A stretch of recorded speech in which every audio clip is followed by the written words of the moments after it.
Bismillahirrahmanirrahim. Intermediate CEC second year economics LMR revision explanation. First question, explain the concept of economic growth and development. What are their differences? Economic growth किसको बोलेंगे, economic development किसको बोलेंगे? Economic growth means आपके जो है पैसे में, product में, ये चीज़ों में बढ़ोतरी होना। यानी कि अगर आपके पास सपोज कंट्री के अंदर जितना आउटपुट निकल रहा उससे ज़्यादा आउटपुट अगर आपका निकल रहा, हर साल बढ़ रहा, तो that is your economic growth. Okay, economic development में रहता है कि सिर्फ इकोनॉमिक ग्रोथ ही नहीं होना, सिर्फ पैसा नहीं बढ़ना, सिर्फ चीज़ा नहीं बढ़ना, सिर्फ प्रोडक्शन नहीं बढ़ना, बल्कि उसके साथ साथ लोगों का जो है स्टैंडर्ड ऑफ लिविंग भी बढ़ना। ठीक है, लोग जो है फाइनेंशियली स्ट्रांग होना और उनका स्टैंडर्ड ऑफ लिविंग अच्छी से अच्छी ज़िंदगी गुजारना। ठीक है, कंट्री में पूरा डेवलपमेंट आना, तो ये दो अलग अलग चीज़ें हैं। सो इकोनॉमिक ग्रोथ क्या है? सिर्फ पैसे में बढ़ोतरी आना। ठीक है, पैसे में या फिर प्रोडक्ट में बढ़ोतरी होना। और इकोनॉमिक डेवलपमेंट पैसे में, चीज़ों में, प्लस स्टैंडर्ड ऑफ लिविंग में बढ़ोतरी होना या बढ़ना। ओके, डिफरेंसेस देखेंगे इसके। Economic growth refers to an increase in a real output of goods and services of the country. Economic growth में क्या बोला मैं? आउटपुट, गुड्स का, सर्विसेज का आउटपुट इंक्रीज होना। Economic development refers to both economic growth and successive changes in the country's social economic structure. Similarly country में development भी आना इकोनॉमिक ग्रोथ के साथ में। It shows qualitative, it should be quantitative, spelling mistakes है इसमें। It shows quantitative changes in the economy, quantity change होना इसके अंदर, यानी कि ज़्यादती, बढ़ोतरी होना चीज़ों में। It shows both qualitative and quantitative changes in the economy, इसमें दोनों भी आते, क्वांटिटेटिव चेंज और क्वालिटेटिव चेंज दोनों भी इसके अंदर आना। When high level of technology development occurs, the economic growth will also become faster. अगर अपन टेक्नोलॉजी यूज़ करना शुरू करें कंट्री के अंदर, तो ऑटोमेटिक डेवलपमेंट जो है ना, अपना इकोनॉमिक ग्रोथ फास्टर होती है। यानी मशीनरी यूज़ करेंगे तो प्रोडक्शन भी बढ़ता। A country is said to be economically developed when there is an improvement in the quality of life of people. जैसा मैं बोला, लोगों की ज़िंदगी में चेंजेस आना। लोगों के पास जो है पहले बाइक से कार्स आ गए, रोड साफ़ हो गए, बिल्डिंग्स बन गए, एजुकेशनल मेथड्स चेंज हो गए, ये सारे चीज़ें जो है आपको इकोनॉमिक डेवलपमेंट के अंदर आता।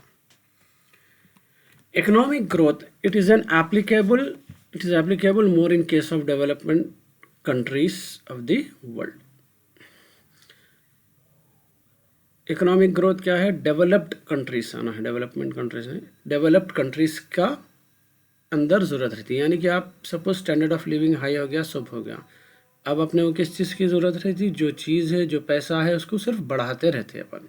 That is developed countries, economic growth होना रहता है उनको। डेवलपिंग कंट्रीज जैसा इंडिया है, डेवलपिंग कंट्रीज में ज़्यादातर इकोनॉमिक डेवलपमेंट होना, यानी ग्रोथ भी होना, साथ साथ स्टैंडर्ड ऑफ लिविंग भी इंक्रीज होना। It is a single dimensional phenomenon. इसमें क्या है? खाली आपको पैसा बढ़ाना है, प्रोडक्शन बढ़ाना है, तो सिंगल तरीके से होना है। ये मल्टी डायमेंशनल फिनोमेनन, इसमें क्या है? डेवलपमेंट का मतलब हर चीज़ डेवलप होना। जैसा मैं बोला, पैसा भी डेवलप होना, पैसा भी ज़्यादा होना, आपका टेक्नोलॉजी भी बढ़ना, लाइफ में चेंजेस आना, एजुकेशन में चेंजेस आना, गवर्नमेंट में चेंजेस आना, हर चीज़ में चेंजेस आना। That is economic development. The scope of economic growth is narrow since it deals only with the changes in per capita income level. इसमें क्या है? छोटा सा मसला है, ज़्यादा कुछ डिटेल्स में जाना नहीं है, सीधा सीधा अपने को आमदनी बढ़ाना है, चीज़ों का प्रोडक्शन बढ़ाना, आमदनी बढ़ाना। ठीक है, जिससे अपना पर कैपिटा इनकम बढ़ता। The scope of economic development is wider. इसमें क्या है? बहुत सारी चीज़ें कवर करना पड़ता, since it is not only concerned with the increase in income but also with the welfare of society and economy. Income भी बढ़ाना, लोगों के बारे में भी सोचना, लोगों में भी डेवलपमेंट लाना, लोगों की वेलफेयर के लिए भी काम करना। It is short term process because it calculates the changes in income on yearly basis, so the time span may be 1 year. Production बढ़ाना है तो आप साल दर साल चेंजेस को एज्यूम कर सकते, आप उम्मीद कर सकते। ठीक है, साल दर साल जो है अपने चेंजेस क्या आ रहे हैं इसको एज्यूम कर सकते हैं। It's a long run process. अगर किसी कंट्री के अंदर डेवलपमेंट आना है, चेंजेस आना है, तो it's a long term process, क्योंकि बहुत सारी चीज़ों में बदलाव लाना रहता और वो स्टेप वाइज रहता। 5 साल में भी नहीं होता, 20 से 25 साल भी लग सकते हैं। It is measured numerically by comparing economic growth rate of every year. जैसे हम बोला, हर रेट आपका प्रोडक्शन क्या हो रहा है, आपकी इनकम क्या हो रही है, आप देख ले सकते हैं। It is measured depending upon the calculation of composite indices like reduction in poverty है ना। डेवलप हो रही कंट्री कैसा मालूम होंगी, वहाँ पे गरीबी कम होना, लोगों का स्टैंडर्ड ऑफ लिविंग हाई होना। ठीक है, बस काफ़ी है। सेकेंड आंसर,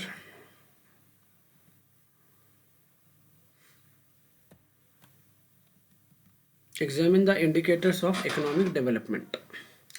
एक कंट्री में डेवलपमेंट आ रहा, ठीक है, उस वो किस किस चीज़ से मालूम होता। साइड हेडिंग से एक्सप्लेन कर देता हूँ।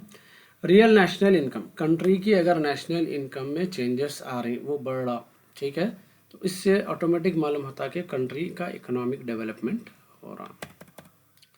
Per capita income, per capita income किसको बोलेंगे, पर हेड कंट्री में कितनी आमदनी हो रही।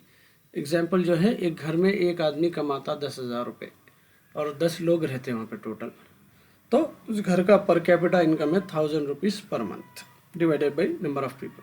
इसी तरह ऐसे टोटल इनकम जितनी भी अपनी आती डिवाइडेड बाई टोटल पॉपुलेशन, तो पर कैपिटा इनकम भी इंक्रीज होते रहा, तो उससे मालूम होता है कि डेवलपमेंट हो रहा है या नहीं हो रहा। वेलफेयर, लोगों की जो है ना एजुकेशन है, मेडिकल फैसिलिटीज़ है, और लोगों के लिए जो है ज़िंदगी आसान होना शुरू हो गई, तो समझ जाओ कि डेवलपमेंट कंट्री के अंदर आ रहा, अदरवाइज कंट्री में डेवलपमेंट नहीं है। सोशल इंडिकेटर्स और बेसिक नीड, जैसा मैं बोला, लोगों के बेसिक नीड्स पूरे हो रहे, उनको खाने के लिए इशू नहीं हो रहा, उनको गवर्नमेंट की तरफ से बहुत सारे फैसिलिटीज़ मिल रहे हैं और अच्छा खासा वो लोग कमा रहे हैं, ठीक है, तो जब जो है ना कंट्री में डेवलपमेंट हो रहा। Physical quality of life index, जैसा मैं बोला, लोगों की जो ज़िंदगी गुजारने का तरीक़ा है, एजुकेशन है, और इन्फेंट मोर्टेलिटी नहीं हो रही, वहाँ पे छोटे बच्चे नहीं मर रहे ज़्यादा, ये सब चीज़ें अगर रुक गए तो इसका मतलब कंट्री डेवलपमेंट में है। HDI, ह्यूमन डेवलपमेंट इंडेक्स, ये सब जो है कंट्री के इंडेक्सेस हैं। Human development index is a statistical technique which is use to determine the overall attainment of country in its economic and social dimension. Same वही है, इसमें अपना GDP वगैरह, इनकम कितनी हो रही, चेंजेस क्या आ रही है, सारे इसमें कैलकुलेट होते हैं। ओके, नेक्स्ट आंसर, इसमें बस ये मेन आंसर है। देखो, आने के चांसेस ज़्यादा है। First answer economic growth and development, और ये characteristics of developing economies, exam में एक्सपेक्ट कर सकते हैं दोनों में। इंडिया को रेफर करके अपन ये देख रहे हैं कि डेवलपिंग कंट्री किसको बोलेंगे अपन, ठीक है, क्या चीज़ आ रहे तो वो कंट्री को डेवलपिंग कंट्री बोल सकते हैं। फर्स्ट है लो पर कैपिटा इनकम, जैसा मैं बोला, कंट्री के अंदर लोगों की आमदनी बहुत कम रहना, पर कैपिटा इनकम जो कैलकुलेट कर रहे हैं कंट्री की अपन, वो कम रहना। जैसे मैं बोला, अगर कंट्री में जितनी भी आमदनी है डिवाइडेड बाई टोटल पॉपुलेशन, ठीक है, दैट विल बी पर हेड इनकम आती, that is called per capita income. अगर वो कम होंगी तो कंट्री अभी भी डेवलपिंग स्टेज में है। जिस उसके जो है इंडेक्सेस, यानी उसके जो है क्या बोलते हैं, डेवलपिंग इकोनॉमी में माल न्यूट्रिशन का इशू मिलता, हेल्थ कंडीशन पुअर रहते, क्लोथिंग का जो है इशू रहता, शेल्टर रहने का इशू, लैक ऑफ एजुकेशन, ये सारे चीज़ें डेवलपिंग इकोनॉमी में अभी भी एग्जिस्ट करते हैं। प्रीडोमिनेंस ऑफ एग्रीकल्चर, ऐसे कंट्रीज़ में ज़्यादातर जो है लोग डिपेंड रहते एग्रीकल्चर के ऊपर अपने खाने और आमदनी के लिए, ठीक है, मशीनरी नई टेक्नोलॉजी जिस पे अभी ज़्यादा ये लोग ट्रांसफ़र नहीं हुए। नेक्स्ट है कैपिटल डिफिशिएंसी, ये लोग कमा रहे हैं ज़्यादा, कमाए तो आप एक हिस्सा सेव करते, सेव करके फिर री इन्वेस्ट करते उसको, दैट इज़ कॉल्ड कैपिटल। जब आपके पास सेविंग ही नहीं है, कंट्री के अंदर ज़्यादातर लोग गरीब है, तो ना सेविंग होती, ना वो री इन्वेस्ट होता, ना कोई कैपिटल बनता कंट्री के अंदर। ओके, जब कैपिटल बनेगा तो और ज़्यादा कमाते, दो तरफ से आमदनी होती, तो यहाँ कैपिटल का कोई चांस नहीं है, कम से कम है। टेक्नोलॉजिकल बैकवर्डनेस, जो मैं बोला, कंट्री के अंदर टेक्नोलॉजी की बहुत कमी है। आज भी देखते हैं हम, ज़्यादातर काम हमारे पास पुरानी टेक्नोलॉजी पे चलते, या तो जो है क्या बोलते हैं, पुराने टेक्नोलॉजी पे, या तो टेक्नोलॉजी है ही नहीं, ज़्यादातर काम मैनुअल मेथड से चलते हैं।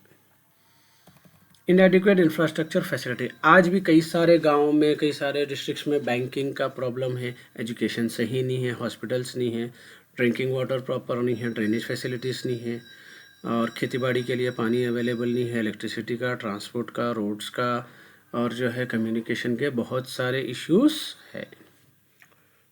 ठीक है, दिस इज डेमोग्राफिक फीचर्स। अपने पास क्या है, आज भी पॉपुलेशन रेट बहुत हाई है, बर्थ रेट बहुत हाई है, डेथ रेट कम है, तो आबादी ज़्यादा है लोगों की, जिसकी वजह से भी जो है ना आमदनी कंट्री को ज़्यादा नहीं है, अभी भी हम डेवलपिंग स्टेज में हैं। हाई रेट ऑफ इलिटरेसी, ज़्यादातर लोग हमारे पास बहुत सारे स्टेट्स में, डिस्ट्रिक्ट्स में अभी भी एजुकेशन से बहुत ही दूर है।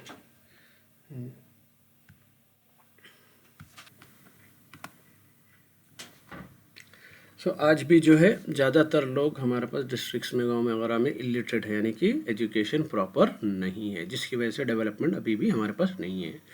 डुअलिस्टिक इकोनॉमी, यहाँ पे प्रॉब्लम क्या है, हमारे पास अमीर लोग अमीर होते जाते और गरीब लोग गरीब होते जाते, तो अपने पास एक डुअलिस्टिक इकोनॉमी चलती है। जिसके पास पैसा है उन्हें ज़्यादा पैसा कमाता, जिसके पास नहीं है या कम है उन्हें कम में रह जाता या नहीं में रह जाता।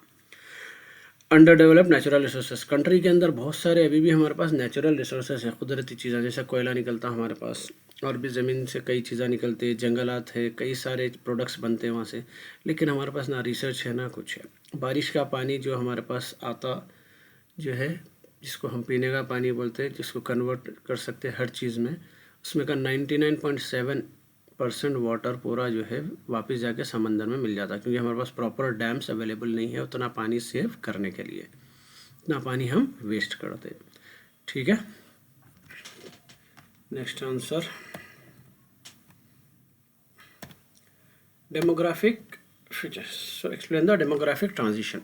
तो यहाँ पे 3 अलग अलग स्टेजेस लिया, कंट्री की जो पॉपुलेशन है उसमें जो चेंजेस आए, ठीक है, 1900 से लेके, ठीक है, 1920 के आसपास से लेके अब तक के जो है चेंजेस, किस हिसाब से कंट्री के अंदर बर्थ और डेथ में चेंजेस आए। स्टेज 1, फर्स्ट स्टेज है, इसमें क्या था, country is backward, the birth and death rates are very high. अपने पास फर्स्ट स्टेज में 1920 के टाइम पे, 1901 से 1920 के टाइम पे क्या था, अपने को बर्थ रेट्स भी ज़्यादा थे, डेथ रेट भी ज़्यादा थे। बर्थ रेट ज़्यादा रहने के रीज़न क्या है, उस टाइम पे एजुकेशन नहीं थी और गाँवों में थे लोग, ज़्यादा बच्चे रहे तो ज़्यादा प्रेस्टीज की बात मानी जाती थी, गरीब लोग ज़्यादा बच्चे पैदा करते थे ताकि उनकी गरीबी दूर कर सके बच्चे बड़े होके, और किसाना पैदा करते थे ताकि उनका जो है उनके बच्चे आगे चल के जो है हाथ बटा सके, ऐसे कई रीजंस थे। और जल्दी शादियां होते थे, जल्दी ज़्यादा बच्चे होते थे, ये चीज़ें थे, बच्चे रुकने का कोई फैमिली प्लानिंग का इशू नहीं था। डेथ रेट भी बहुत ज़्यादा थे। उसका रीज़न क्या है, उस टाइम पे क्या है, मेडिकल फैसिलिटीज़ नहीं के बराबर थे, वह गवर्नमेंट हॉस्पिटल्स नहीं थे, अगर एक बीमारी आ गई तो गांव का गांव मर जाता था पूरा। ठीक है, हाउसिंग कंडीशन सही नहीं, सैनिटेशन सही नहीं, खाना ग़िज़ा सही नहीं, कोई चीज़ की क्वालिटी सही नहीं, तो ये सब रीजंस की वजह से लोग मरते भी बहुत थे। उसके बाद आया सेकेंड स्टेज। सेकेंड स्टेज में क्या है, अपने को बर्थ रेट तो इंक्रीज़ होते रहा। ये क्या है, 1951 से 1991 का ईरा है, अपने को टाइम है। इसमें बर्थ रेट हाई रहे लेकिन डेथ रेट क्या हो गए, कम होना शुरू हो गए। ठीक है, उसका रीज़न था कि उस टाइम पे जंग वगैरह भी चलते थे, वो भी बंद हो गए थे, first world war second world war ख़त्म हो गए थे, और मेडिकल फैसिलिटीज़ इम्प्रूव होना शुरू हो गए थे, गवर्नमेंट हॉस्पिटल शुरू हो गए थे, कई बीमारियों का इलाज मालूम कर लिए थे, रिसर्च होती थी, जिसकी वजह से क्या है, डेथ रेट्स बहुत कम हो गए थे। बर्थ रेट अभी भी उसी पे थे, रीजंस तकरीबन वही थे, एजुकेशन नहीं थी, फैमिली प्लानिंग नहीं थी, कंट्रोल नहीं था, ठीक है, फैमिली कंट्रोल, और उसके अलावा जो है शादियाँ जल्दी होते थे, और ज़्यादातर लोग गाँव में रहते थे, इसलिए क्या है, शहर में आए तो शहरियत के हिसाब से वो लोग चेंजेस करते थे। स्टेज 3 है, ठीक है, ये आप बोल सकते हैं प्रेजेंट स्टेज, 1991 से लेके अब तक का प्रेजेंट स्टेज है ये। अब क्या है, डेथ रेट भी कम है, बर्थ रेट भी कम। बर्थ रेट कम होने का रीज़न फैमिली प्लानिंग लोग फॉलो कर रहे हैं, ज़्यादातर लोग शहर को मूव हो जा रहे हैं, अर्बनाइजेशन बोलते हैं इसको। उसके अलावा ज़्यादातर लोग एजुकेटेड हो गए और वो लोग जो है एक बच्चा दो बच्चे पैदा करो, उनकी परवरिश अच्छी करो, ये हिसाब से ये लोग फैमिली प्लानिंग करके छोटी फैमिली रख के मेंटेन करते। ठीक है, उसके अलावा जो है अपने को डेथ रेट भी कम हो गए क्योंकि मेडिकल फैसिलिटीज़ बहुत बढ़ गए। लोगों में जो है ना अपने आप को हाइजीनिक साफ़ सफाई से रखना, घरों को साफ़ रखना, ये सब चीज़ें लोग सीख गए। तो अपने बच्चों की सेहत का भी ख्याल रखना, जिसके वजह से डेथ रेट्स भी कम हो गए। ये 3 स्टेज है, ये डायग्राम के साथ उतार दो, इजी है डायग्राम। Okay, next.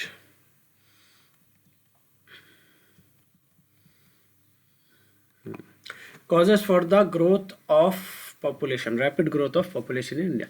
इंडिया में जो है पॉपुलेशन इतनी तेज़ी से क्यों बढ़ती, ठीक है, उसके रीजंस क्या है। सबसे पहला है डेथ रेट कम हो गया पहले से। पहले क्या था, सूखा, elimination of famines. British rule के टाइम पे सूखा बहुत पड़ता था, जिसकी वजह से क्या है कई सारे लोग मर जाते थे। ठीक है, कई सारे लोग जो है गाँव में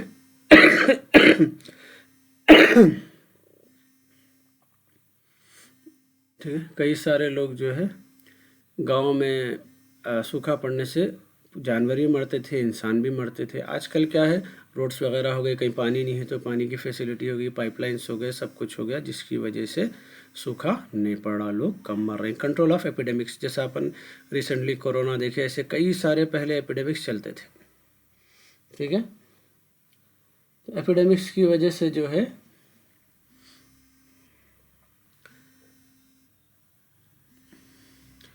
लोग जो है एक साथ कई सारे लोग मर जाते थे, गांव का गांव ख़त्म हो जाता था, या कई सारे लोग एक साथ मर जाते थे जब कोई ऐसी बीमारी फैलती थी, जिस पे अब ज़्यादातर कंट्रोल है, जिसकी वजह से लोग नहीं मर रहे हैं। अदर फैक्टर्स, उसके अलावा क्या है, लोग साफ़ सफाई वगैरह रखना शुरू कर दिए, पानी का, पीने का पानी कैसा पीना, साफ सैनिटेशन है, हाइजीन है, सबका ख्याल रखना शुरू कर दिए, जिसकी वजह से लोगों में मर रहे हैं कम। Causes of high birth rate, ज़्यादा लोग क्यों पैदा हो रहे हैं, यानी बच्चे ज़्यादा पैदा क्यों हो रहे हैं। प्रीडोमिनेंस ऑफ एग्रीकल्चर, आज भी क्या है, ज़्यादातर गांव में एग्रीकल्चर चलती, तो वहाँ पे लेबर का प्रॉब्लम होता और कई प्रॉब्लम्स होते, तो इसकी वजह से लोग क्या कर रहे हैं, अपने बच्चे ज़्यादा पैदा करते हैं ताकि उनको फ्यूचर में लेबर का इशू नहीं आना, ये उनके बच्चे उनका खेत में हाथ बटाना, और जो है अपना जो माँ बाप का बर्डन है वो शेयर करना। अर्बनाइजेशन, आज भी इंडिया में जो है ज़्यादातर शहरा नहीं है, जैसा अपने पास हैदराबाद सिकंदराबाद शहर है, छोटे मोटे टाउन से दूसरे, अभी भी ज़्यादातर एरिया जो है डिस्ट्रिक्ट्स में या गाँव में है, तो लोग अभी शहर में, या शहर में आए तो शहर के हिसाब से लोग फैमिली प्लानिंग वगैरह मेंटेन करते हैं, गाँव में ये सब नहीं हो रहा आज भी। पॉवर्टी, गरीबी है, गरीबी की वजह से क्या है, अपने को लोग जो है बच्चे ज़्यादा पैदा करके ये उम्मीद करते हैं कि लोग हमारी गरीबी आगे चल के मिटाएंगे और एक्स्ट्रा हैंड हमको मिलेगा कमाने के लिए, इस वजह से लोग बच्चे ज़्यादा पैदा करते हैं। Social factor, universality of marriage, हमारी कंट्री में क्या है, ज़्यादातर लोग, हमारे पास क्या है, मैरिज ज़रूरी माना जाता, अगर कोई शादी नहीं करा तो जो है ना हम लोग उसको अच्छा नहीं मानते, हमारी सोसाइटी ऐसी है। तो यूनिवर्सलिटी ऑफ मैरिज, हर कोई शादी करता और हर कोई शादी करना चाहता, जिसकी वजह से क्या है, पॉपुलेशन भी हमारे पास ज़्यादा है। Lower age at the time of marriage, हमारे पास कई सारे डिस्ट्रिक्ट्स में, गांव में वगैरह में जल्दी शादी कर देते बच्चे की, तो जल्दी शादी करने से ये लोग ज़्यादा बच्चे पैदा करते हैं ज़्यादातर, यानी कि इनकी जब एज जो है अभी सपोज़ कि अगर 17-18 में 17 में शादी हो जा रही, तो अप टू करीब 40 ईयर्स तक औरत को जो है बच्चे होने का चांस रहता, तो वो लोग ज़्यादा बच्चे पैदा करते, जिसकी वजह से पॉपुलेशन ज़्यादा होती। Religious and social superstition, most of the families prefer to have more children regardless of their economic position, because of religious and economic superstition children are treated as. तो आज भी हमारे पास, जैसा इस्लाम में भी है, हिंदुज़म में भी, बच्चे हम लोग जो है वो नहीं करते, बच्चे बंद करना या बच्चों की पैदाइश रोकना हमारे पास जायज़ नहीं है, जिसकी वजह से भी लोग बच्चे नहीं रोकते और इसलिए आबादी ज़्यादा है। जॉइंट फैमिली सिस्टम, आज भी इंडिया में कई जगह पे जॉइंट फैमिली सिस्टम चलता, जिसमें एक आदमी कमाता, बाकी सबको जिम्मेदारी का एहसास नहीं होता, तो वो लोग उतना वो नहीं करते और उन लोग के पास बच्चे ज़्यादा पैदा होते। लैक ऑफ एजुकेशन, एजुकेशन नहीं है तो लोग क्या है, family planning, child control system वगैरह फॉलो नहीं करते, जिसकी वजह से भी बच्चे ज़्यादा होते हैं। Okay,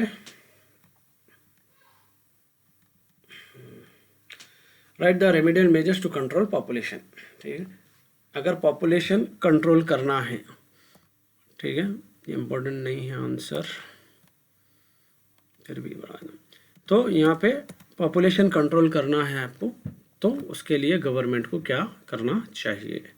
economic measure, expansion of industrial sector, ज़्यादातर जगह पे जो है इंडस्ट्रीज वगैरह फैलाने से, ज़्यादातर गवर्नमेंट जो है इंडस्ट्रीज शुरू करने से वहाँ पे जो है स्टैंडर्ड ऑफ लिविंग वर्कर्स अपना हाई करने के लिए हो सकता है कि पॉपुलेशन कंट्रोल में रखे, वो लोग फैमिली प्लानिंग मेंटेन करें।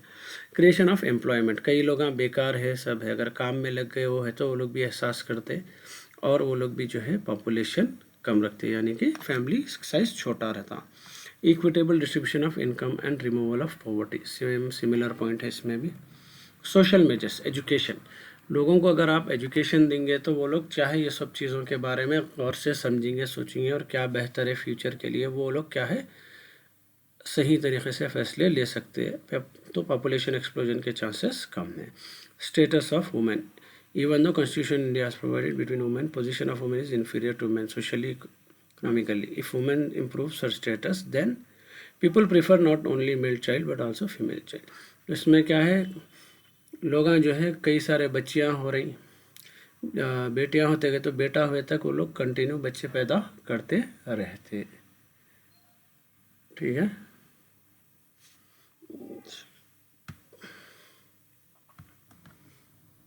सॉरी, स्टेटस ऑफ वुमेन, तो इंडिया में क्या है, औरतों का स्टेटस आज भी जो है ना, यानी थोड़ा सा गिरा के देखते या जैसा है फीलिंग है।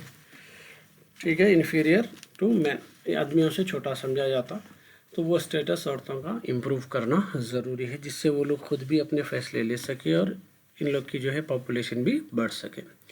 एज ऑफ मैरिज, तो आज भी क्या है, कई सारे डिस्ट्रिक्ट वगैरह में 13-14 साल में बच्चों की शादी कर देते, तो एज ऑफ मैरिज ऑलरेडी हमारे पास कानून बना हुआ है, उसको स्ट्रिक्टली ओबे करना। फैमिली प्लानिंग प्रोग्राम, लोगों तक जो है फैमिली प्लानिंग प्रोग्राम क्या है, कैसा वो करना, उसके फ़ायदे क्या है, गवर्नमेंट की तरफ से लोगों तक ये बात को पहुंचाना। इंसेंटिव एंड डिसेंटिव्स, गवर्नमेंट के अंदर ये भी कानून निकालना कि अगर बच्चे आप ज़्यादा पैदा करेंगे तो जो है ना आप लोगों की सैलरी कम कर देंगे, या फिर आपको जो भी है, अगर आप फैमिली प्लानिंग अपनाएंगे, आप बच्चे कम पैदा करेंगे, फैमिली प्लानिंग की तरफ जाएंगे, तो आपको गवर्नमेंट की तरफ से कुछ स्कीम्स वगैरह फ़ायदे पहुंचाए जाएंगे। ओके, 5 मार्क्स में आता अगर आया तो भी है, that should be enough. Describe the sectional contribution of the national income, ये आंसर अलग अलग 5 मार्क्स, इसमें अलग अलग जो है 2 मार्क्स में आ सकता, 5 मार्क्स के भी चांसेस कम है। इंडिया की जो आमदनी है, ठीक है, उसमें कौन से सेक्टर का क्या उसके अंदर कंट्रीब्यूशन है। प्राइमरी सेक्टर यानी कि एग्रीकल्चर वगैरह जो है, the activities like agriculture, forestry, fishing and horticulture comes under primary sector. तो 1950 से लेके 2013-14 तक ये लोग इसमें डिक्लाइन होते गया, 57% था पहले, अब 13.9% तक पहुंच गया। फिर इंक्रीज़ हुआ 18-19 के अंदर 16.1% जो इनकम है कंट्री की वो प्राइमरी सेक्टर से आती। उसके बाद है सेकेंडरी सेक्टर, इसके अंदर आता आपको इंडस्ट्रीज आते, ठीक है, कंस्ट्रक्शन है, माइनिंग है, क्वेयरिंग है, पत्थर फोड़ना, ज़मीन में से चीज़ें निकालना, मैन्युफैक्चरिंग कंपनीज है, इलेक्ट्रिसिटी, वाटर वगैरह, ये सब चीज़ें इसमें आते हैं, ये सेकेंडरी में। इसके अंदर जो है ग्रोथ होते गई शुरू से अब तक 15% से लेकर 23% हुई, अब 29%, 30% के करीब है। टर्शरी सेक्टर, उसके अलावा जो है अपने को जो सर्विसेज सेक्टर रहता है, जैसा ट्रांसपोर्ट है, ट्रेड है, information technology, communication, insurance, bank, real estate, community और बहुत सारे सर्विस सेक्टर्स की चीज़ें हैं।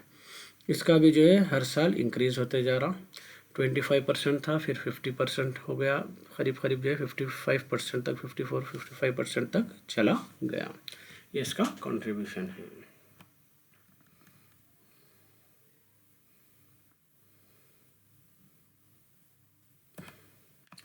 How do you reduce inequalities in the distribution of income and wealth. अब कंट्री में क्या है, किसी के पास पैसा है, किसी के पास नहीं है, किसी के पास ज़्यादा है, कम है, ठीक है, तो इन चीज़ों में जो डिफरेंस है, ये इनइक्वालिटीज़ जो होते कंट्री में, उसको दूर करने के लिए क्या सॉल्यूशंस है। पहला है land reforms and redistribution of agricultural land. जो भी ज़मीनों के मसले हैं वो गवर्नमेंट पहले जो है ना सही करना, जहाँ पे ज़मींदारी चलती उसको उस सिस्टमों को दूर करना, गवर्नमेंट सारे ज़मीनों को अपने कंट्रोल में लेना, फिर जो है प्रॉपर सबको ज़मीन बराबर मिलना, या करीब जितना रिक्वायरमेंट है उतना ज़मीन किसान के पास रहना, गवर्नमेंट इस किस्म के सॉल्यूशंस अप्लाई करना। Control over monopolies and restrictive practices. कई सारे गांव हैं, कई सारी जगहों पे जो है पूरा गांव का गांव एक आदमी कंट्रोल करता, एक एरिया एक आदमी कंट्रोल करता, या एक प्रोडक्ट का प्रोडक्शन एक आदमी कंट्रोल करता। तो ये सारी चीज़ें गवर्नमेंट ख़त्म करना, रिस्ट्रिक्शंस को ख़त्म करना, ख़त्म करके सबको बराबरी पे जो है ना काम करने देना वहाँ पे। एम्प्लॉयमेंट एंड वेज पॉलिसीज़, नौकरियां सबको बराबर मिलना, ज़ात के हिसाब से नहीं, वो चीज़ों के हिसाब से नहीं, और सैलरीज वगैरह जो वेजेस होते हैं वो भी प्रॉपर वो लोग को मिलना। सोशल सिक्योरिटी मेजर्स, उसके अलावा अगर समझो कि ये जैसा गवर्नमेंट के आजकल हमारे पास स्कीम चल रही हैं कि अकाउंट में इतने पैसे आते हैं, वो आते ये स्कीम्स को भी इम्प्लीमेंट करना, जिससे बूढ़े लोगों को भी परेशानी नहीं होना, कोई जो है डिजेबल हो गया, किसी का जो है एक्सीडेंट हो गया, कुछ हो गया, उन सबको भी प्रॉपर कंपनसेशंस मिलना। ठीक है, तो लोग को काम करते वक्त फ़िक्र नहीं रहना फ्यूचर की। मिनिमम नीड्स प्रोग्राम गवर्नमेंट देखना, जैसा कि अपने पास सो चलते रेशन शॉप्स में फ्री रेशन चल रहा था, ये सब चीज़ें, तो कम से कम आदमी ज़िंदा रहने के लिए जो चीज़ें होना गवर्नमेंट वो उसको आसानी से अवेलेबल करा देना, खाना है, पीना है, शेल्टर है, ये सब चीज़ें। ओके, 5 मार्क्स में लो उसको भी।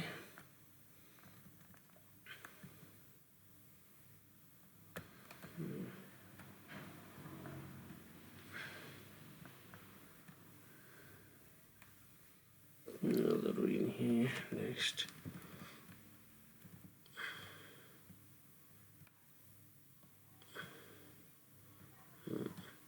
Describe the causes for poverty in India. India में गरीबी होने का रीज़न क्या है।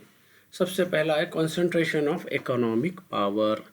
इंडिया में क्या है, rich is becoming richer, poor is becoming poorer. अमीर, हमको मालूम है अमीर आदमी पैसे लगाता और पैसे कमाता, गरीब आज भी वहीं पे है और गरीब होता जा रहा।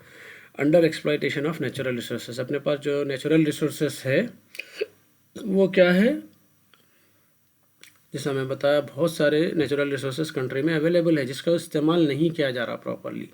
जैसा अपन गल्फ़ कंट्रीज मालूम है जहाँ पे ज़मीन में से पेट्रोल निकलता है, वहाँ पे वो नेचुरल रिसोर्स है, वो निकाल के वो लोग प्रॉपरली डेवलपमेंट के लिए यूज़ कर रहे हैं, अपनी इनकम के लिए यूज़ कर रहे हैं। इंडिया में भी अलग अलग नेचुरल रिसोर्सेस है, लेकिन हमारे पास अभी भी रिसर्च उस लेवल की नहीं है। हैवी पॉपुलेशन प्रेशर, जो हमको मालूम है कंट्री में हमारी बहुत ज़्यादा पॉपुलेशन है, जिसकी वजह से भी लोग जो है ज़्यादातर गरीबी में रहते, क्योंकि कमाता एक खाते 10, तो इसमें क्या है कभी भी वो लोग ऊपर नहीं आ सकते गरीबी से। अनएम्प्लॉयमेंट, बेकारी हद से ज़्यादा है हमारे पास। ठीक है, जिसकी वजह से क्या है, जो भी लोग कमा रहे हैं उनका कमाई वहीं पे ख़त्म हो जा रही है, जो बेकार लोग हैं उनको खिलाने में, तो जिसकी वजह से भी इंडिया गरीबी में है। पुअर एजुकेशन जो हमारे पास है, हमारी एजुकेशन का लेवल आज भी बहुत ही लो है बहुत सारी जगह पे, जिसकी वजह से हमको क्वालिटी एजुकेशन नहीं मिलती, जिसका हम फ़ायदा उठा नहीं सकते, पैसा कमा नहीं सकते। लो अवेलेबिलिटी ऑफ एसेंशियल, आज भी ज़रूरत की चीज़ें हमारे पास कम है, हम देखे तक रेटा बढ़ जाते चीज़ों के हमारे पास, जिसकी वजह से आदमी की आमदनी जो है वो चीज़ों में ख़त्म हो जाती, इसकी वजह से उन्हें गरीबी के लेवल से ऊपर नहीं उठता। इन्फ्लेशन, महंगाई, हर थोड़े दिन में देखते हैं पेट्रोल का रेट बढ़ जाता है इसका, जिसके सारे चीज़ों के ऊपर जो है असर पड़ता, खाने के, पीने के, ट्रांसपोर्ट के, जिसकी वजह से जो है आदमी की आमदनी पूरी नहीं पड़ती। लो टेक्नोलॉजी, आज भी हमारे पास टेक्नोलॉजी बहुत ही लो यानी कि पुरानी इस्तेमाल होती है या तो फिर नहीं यूज़ होती, जिसकी वजह से क्या है, टेक्नोलॉजी का एक मशीन है, मशीन क्या है 24 घंटे काम कर सकती है, आदमी नहीं कर सकता। मशीन आदमी से 100 गुना फास्ट काम कर सकती है, आदमी फास्ट काम नहीं कर सकता उतना। मशीन क्वालिटी का प्रोडक्ट पैदा कर सकती, आदमी के चांसेस क्वालिटी में कंटिन्यूस उन्हें नहीं कर सकता।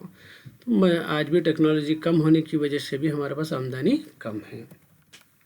कैपिटल डिफिशियंसी, जो इससे पहले समझाया आंसर में मैं, जब सेविंग ही नहीं होंगी तो उन्हें दूसरी जगह पैसे जमा नहीं होते, तो उन्हें दूसरी जगह इन्वेस्ट ही नहीं कर सकता, इन्वेस्ट दूसरी जगह करा तो दूसरी जगह से उसको आमदनी बढ़ती, तो ये भी चांस नहीं है उसको गरीबी दूर करने का।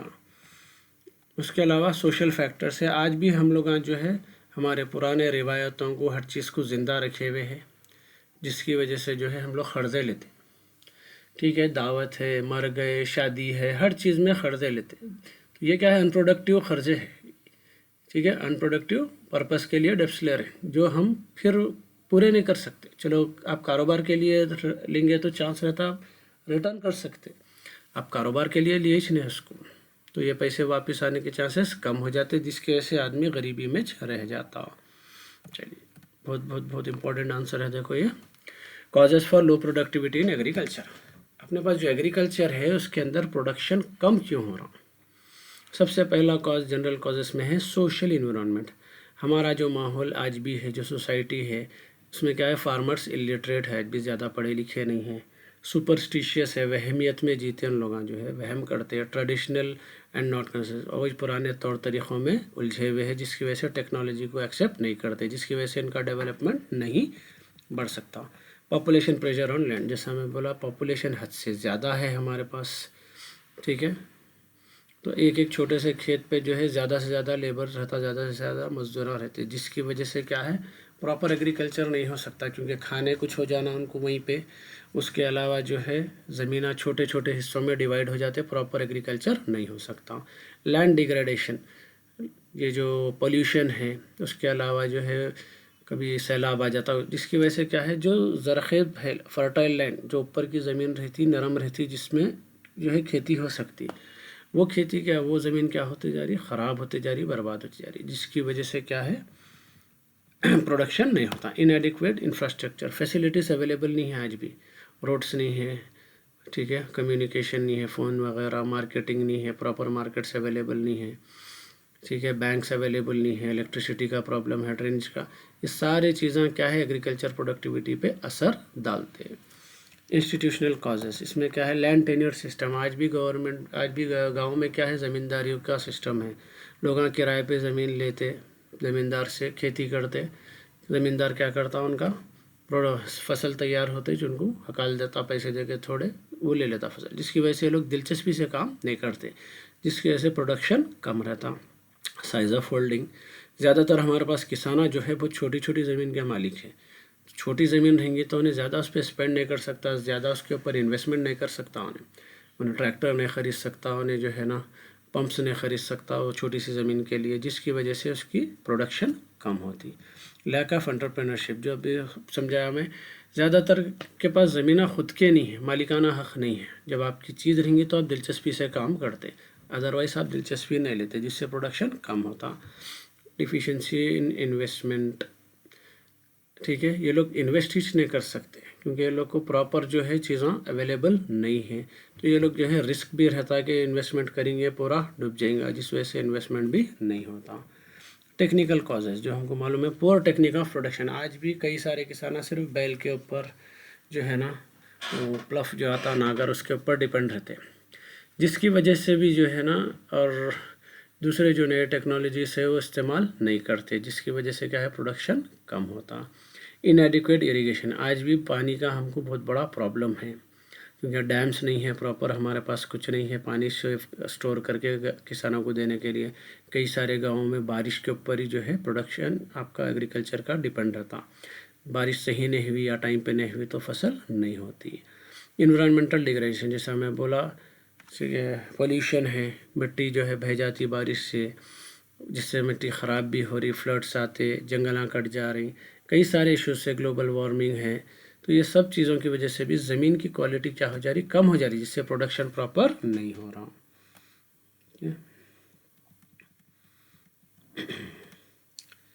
Next, assess the impact of green revolution on India.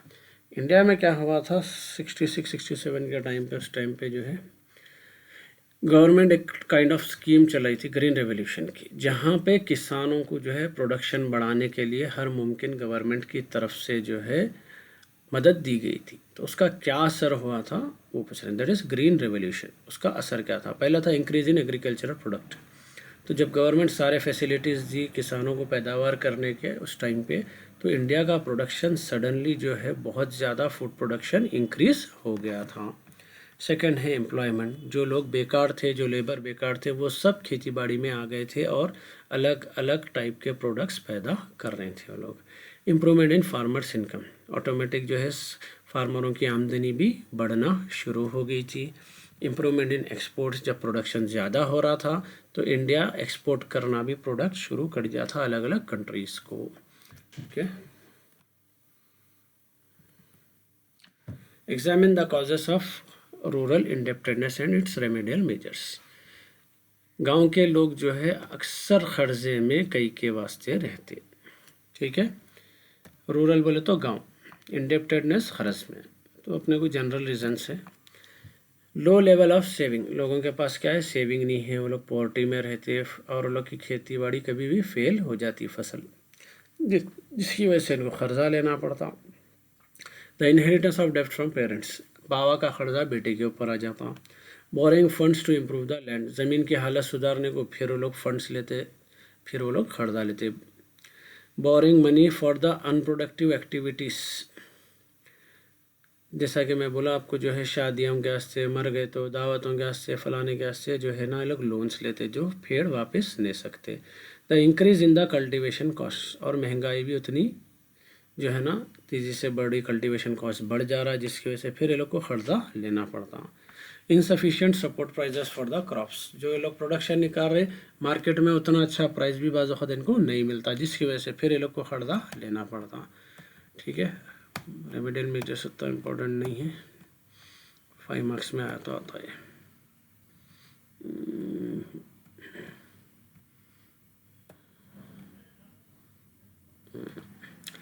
Critically examine the industrial policy resolution 1991। 1991 में जो है फाइनेंस मिनिस्टर उस वक़्त के जो है डॉक्टर मनमोहन सिंह और PV Narasimha Rao prime minister थे। वो लोग एक पॉलिसी बनाए थे इंडस्ट्रीज़ के लिए, ठीक है। उसके अंदर क्या क्या लिखा हुआ था वो अपन देखेंगे। सबसे पहला था abolition of industrial licensing. In order to provide liberalization to the economy, the policy has removed licensing to all industries except for the industries that are concerned with the security and strategic issue and social reform. As per the amendment which was made in February 1999, the industries that are related to alcohol, cigarette, hazardous chemical, drugs, pharmaceuticals, electronics, aerospace and defense equipments and industrial explosives must possess license.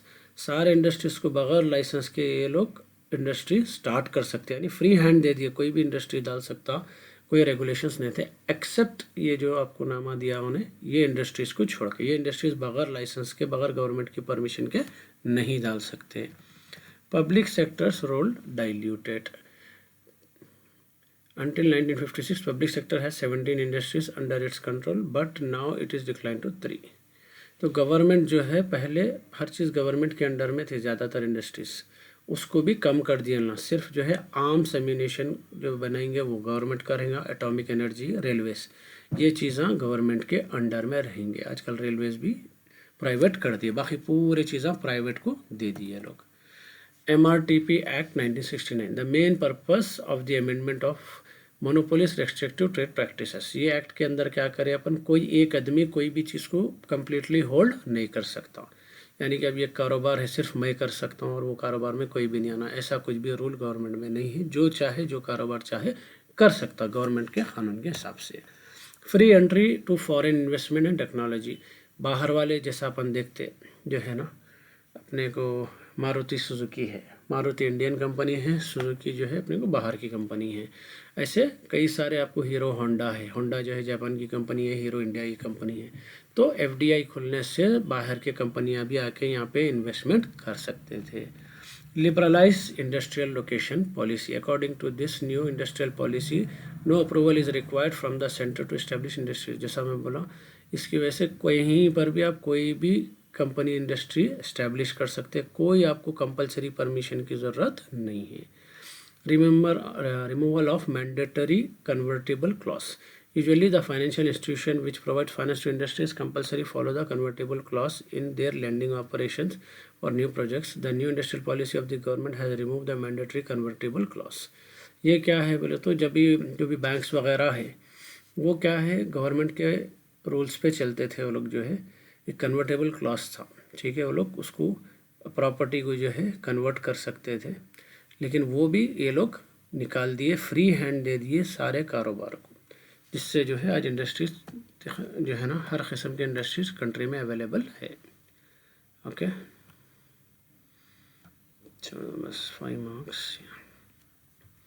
Examine problems of small scale industries. छोटे छोटे जो industries रहते हैं, कारखाने बोलते हैं अपने पास अक्सर, उसमें वो लोग को प्रॉब्लम्स क्या आते हैं छोटे छोटे इंडस्ट्रीज वालों को। बड़े इंडस्ट्रीज तो अपने को मालूम है, रिलायंस वगैरह है, टाटा है, बिरला है, ऐसे कई सारे इंडस्ट्रीज है अलग अलग, प्रॉक्टर एंड गैम्बल है, फलाना। लेकिन छोटे छोटे जो इंडस्ट्रीज या कारखाने होते हैं उनको प्रॉब्लम्स क्या आते हैं? पहला है रॉ मटेरियल। अब बड़े इंडस्ट्री रहेंगी तो उन्हें कहीं से भी जो है ना रॉ मटेरियल जो है बड़ी मकदार में उन्हें होलसेल में ले लेती। छोटी वाली को जो है एक तो एक रॉ मटेरियल ख़रीब में मिलना, दूर से ये लोग मंगा नहीं सकते, नहीं तो महंगा पड़ जाता, क्योंकि इनका प्रोडक्ट सस्ते में बनता, सस्ते में बिकता। तो रॉ मटेरियल का बहुत बड़ा इशू इनको आता, आसानी से अवेलेबल नहीं होता। मार्केटिंग, ये लोग क्या है ज़्यादा जगहों पे जाके बेच नहीं सकते, ठीक है। तो ट्रांसपोर्टेशन का इशू रहता, कॉस्ट का इशू रहता, मार्केट ये लोग के लिए बहुत ही कम है। हम भी गए तो ब्रांड की चीज़ लेना पसंद करते हैं। तो स्मॉल स्केल इंडस्ट्रीज़ को जो है ना मार्केटिंग का इशू आता। टेक्नोलॉजी, क्योंकि इनके पास पैसा कम है, ये लोग मॉडर्न मशीनरी वगैरह ज़्यादा इस्तेमाल नहीं कर सकते। ज़्यादातर ये लोग पुराने मशीन्स ने तो हाथ का काम ज़्यादा होता, जिसकी वजह से प्रोडक्ट इनका महंगा बनता, जिसकी वजह से इनको प्रॉपर प्राइसिंग नहीं मिलती।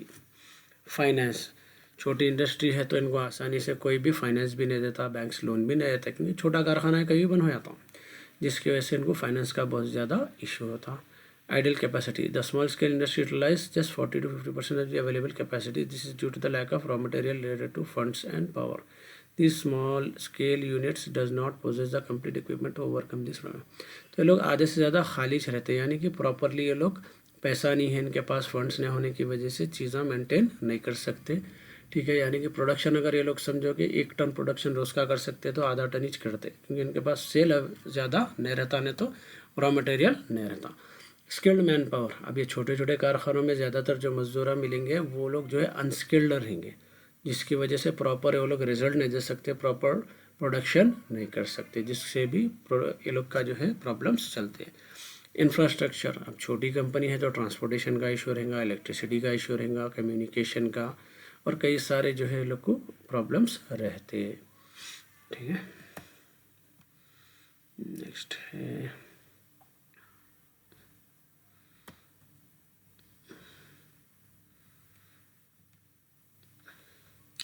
स्मॉल स्केल इंडस्ट्री जो है इंडियन इकोनॉमी में इसका अहम रोल है। हम प्रॉब्लम्स तो देख लिए, लेकिन स्मॉल स्केल इंडस्ट्री में सबसे ज़्यादा लोग काम करते, ओके।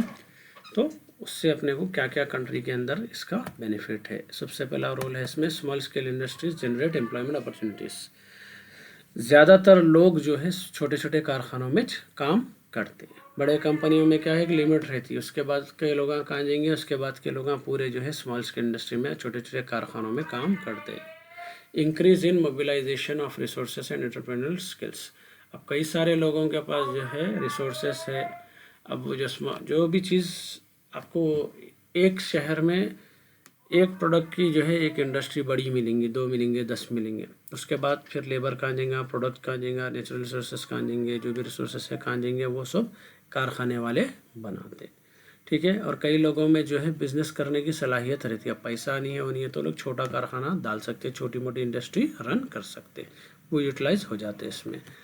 कई जो है बड़े बड़े लोग भी छोटे छोटे कारखानों से ऊपर आए हुए हैं। Facilitate distribution of equitable income, छोटे छोटे कारखानों में छोटी छोटी आमदनी होती है और सब में बराबर डिस्ट्रीब्यूशन होता है उसका। Regional dispersal of industries, her area में जो है वहाँ पे आप जो है इंडस्ट्रीज़ डाल सकते, छोटे छोटे कारखाने जहाँ चाहे, जिस एरिया में, जिस रीजन में चाहे आप डाल के लोकल लोगों को वहाँ पे काम दे सकते। Provide opportunities for development of technology, small scale industries have sufficient capacity to provide adequate opportunities to the improvement of technology, chance रहता है जब कारखाना सेट हो गया, कुछ हो गया तो ये लोग डेवलपमेंट कर सकते, नई टेक्नोलॉजी को अडाप्ट कर सकते, ओके। चलिए, describe the education system in Telangana. Telangana में जो है एजुकेशन सिस्टम कैसा है, ठीक है, उसके बारे में बताइए। Education sector is a strong foundation for the human resources and economic development of your country. Education system क्या है, इंसान को बदलने के लिए और लोगों को बदलने के लिए और कंट्री के डेवलपमेंट के लिए मस्ट है। ठीक है। The 45th article of Indian Constitution stated that states should facilitate free and compulsory education for age group 6 to 14, यानी कि स्कूल की एजुकेशन फर्स्ट क्लास से लेकर 10th क्लास तक मस्ट है फ्री रहना। ठीक है, गवर्नमेंट स्कूल जिसको बोलते हैं अपन, गवर्नमेंट स्कूल्स में यह गवर्नमेंट का रूल है। ओके। लिटरेसी रेट, तेलंगाना के अंदर कितने % लोग पढ़े लिखे हैं? On the basis of population census 2011 में जब चेक करें तो तेलंगाना में 66.54 लोग पढ़े लिखे यानी कि 10th पास थे।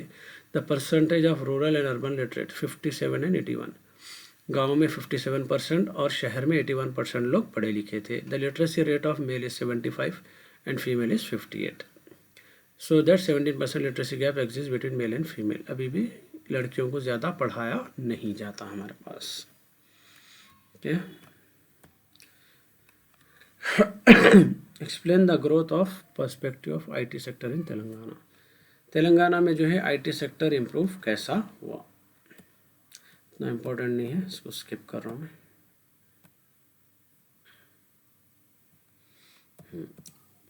Briefly explain the development and welfare programmes of the government of Telangana. Telangana की गवर्नमेंट में जो है वेलफेयर स्कीम्स कई सारे चलाए, खाली उसके नाम आप देख लेंगे।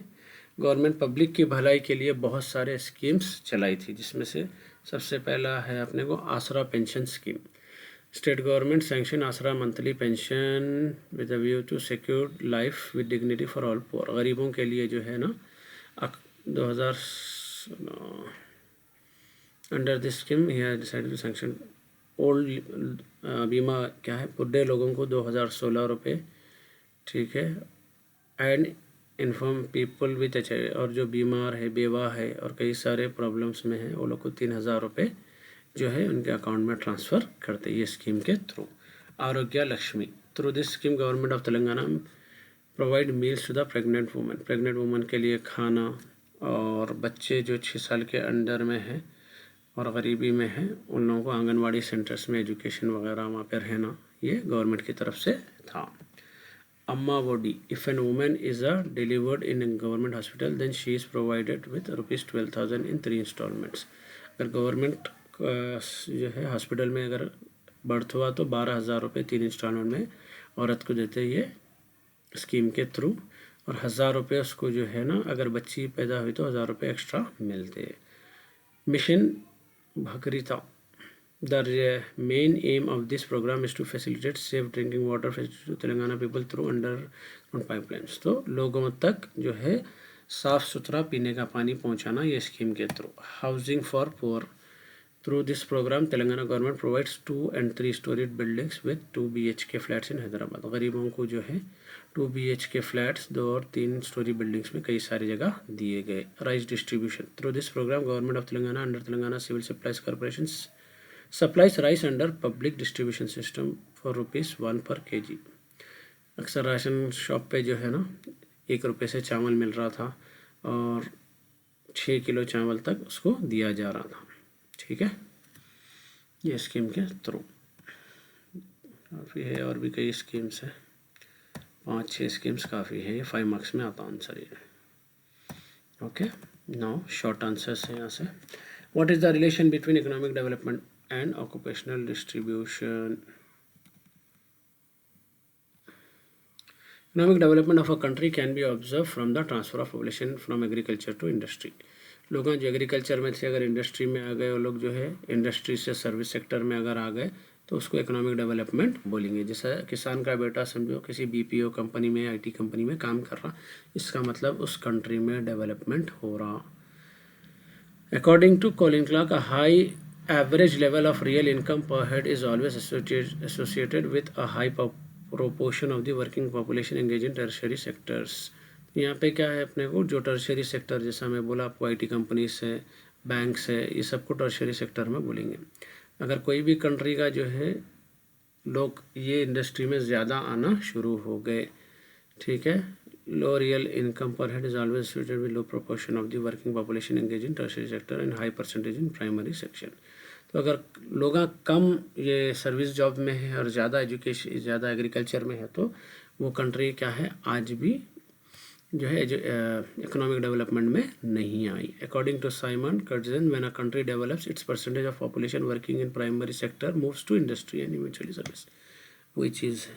ठीक है, नेक्स्ट है फैमिली प्लानिंग प्रोग्राम, इसके बारे में हम थोड़ा पढ़ लिए थे।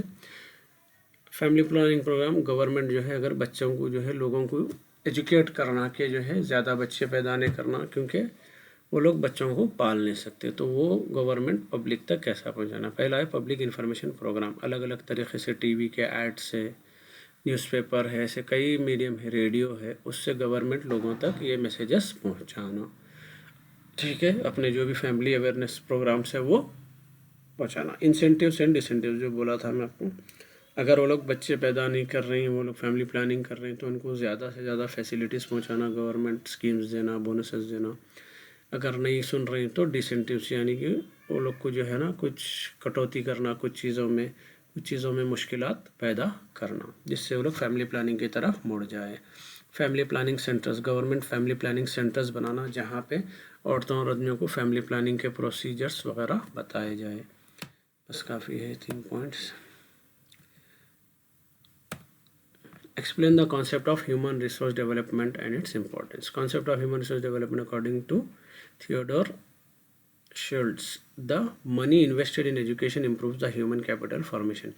The production is carried out with the inefficient, unskilled and uneducated labor, and without human capital, it adversely affects the production. Any kind of work or activity that expands the capacity of man's production contributes to the human resource development. तो यहाँ human resource development में क्या है, जो भी पैसा, जो भी चीज़ें अपन जो है एजुकेशन के अंदर इन्वेस्ट करते हैं, तो उससे क्या होता है, ह्यूमन कैपिटल फॉर्म होता। अगर जो है ना कोई भी चीज़ हम बना रहे कर रहे हैं जिसमें ह्यूमन कैपिटल यानी कि प्रॉपर जो है लोग काम करने वाले नहीं है, अनस्किल्ड लेबर है, तो वो काम कभी भी सही नहीं होता। ठीक है, इम्पोर्टेंस है, education plays an important role in human resource development. तालीम क्या है ह्यूमन रिसोर्स डेवलप करने के लिए, यानी इंसानों का स्किल लेवल डेवलप करने के लिए बहुत important. Human resources are very essential for economic development. कोई भी कंट्री में डेवलपमेंट कब आता, जब उसका एजुकेशन लेवल हाई होता। In order to utilise the material resources efficiently, technically, professional and administrative people are necessary. तो कोई भी चीज़ को सही तरीके से अगर इस्तेमाल करना है, खर्चा तो गवर्नमेंट कर देती है, हम भी कर देते हैं, कोई भी कर देते हैं, लेकिन उसको सही तरीके से अगर इस्तेमाल करना है तो हमको पढ़े लिखे और स्किल्ड लोग ज़रूरी है। If the people are inefficient, skilled and educated, resources can not be use effectively. अगर लोग ज़्यादा पढ़े लिखे नहीं हैं, अनस्किल्ड है, तो वो चीज़ को प्रॉपर इस्तेमाल नहीं कर सकते। So more investment on human resources required. तो एजुकेशन के पीछे ज़्यादा से ज़्यादा पैसा खर्च करने की ज़रूरत है गवर्नमेंट को। The development in human resource leads to economic development in a country. अगर ह्यूमन रिसोर्स बढ़ेगा तो जो है कंट्री का डेवलपमेंट भी इंक्रीज होता। Explain the national health policy NHP। Country के अंदर जो है हेल्थ को लेके कैसे कैसे स्कीम्स चल रहे हैं। सबसे पहले जो है इसमें total fertility rate to be reduce 0.5, the following national health policy. ठीक है, यहाँ स्कीम्स के नाम अलग अलग लिखा है। यहाँ जो है the features of national health policy, इसके अंदर क्या करें, micro nutrient deficiency, assurance based approach, make in India initiative, application of digital health. ये फ़िलहाल ये फीचर्स बनाए हुए हैं, ये इम्प्लीमेंट कैसा हो रहे हैं। The total fertility rate to be reduce to 2.1 at national and sub national level by 2025। Government ये कोशिश कर रही है किसी भी तरीके से बच्चे पैदा करने का जो रेट है उसको कम कर देना 2025 तक। Infant mortality rate to be reduce, जो छोटे बच्चे मर जाते हैं बीमारियों की वजह से या किसी भी रीजंस की वजह से, उसको भी कम करना 2019 तक ये कोशिश करे। The increase the government investment on health investment to 2.5 of the GDP by 2020। Government का जो हेल्थ पे जो इन्वेस्टमेंट है उसको भी कम करने की कोशिश कर रही है। Increase the life expectancy at birth 67.5 years to 70 years by 2000। लोगों की एज में भी जो है 2.5 साल का और ज़्यादा गैप, यानी कि उनको हेल्दी लाइफ देना, वो भी कोशिश गवर्नमेंट कर रही है। Provision of safe water and sanitation facilities, लोगों को प्रॉपर सेफ पानी देना पीने का, और ड्रेनेज वगैरह की फैसिलिटीज़ भी मेंटेन करना। बस काफ़ी है। डिस्कस द कॉन्सिक्वेंसेस, इम्पोर्टेंट नहीं है तो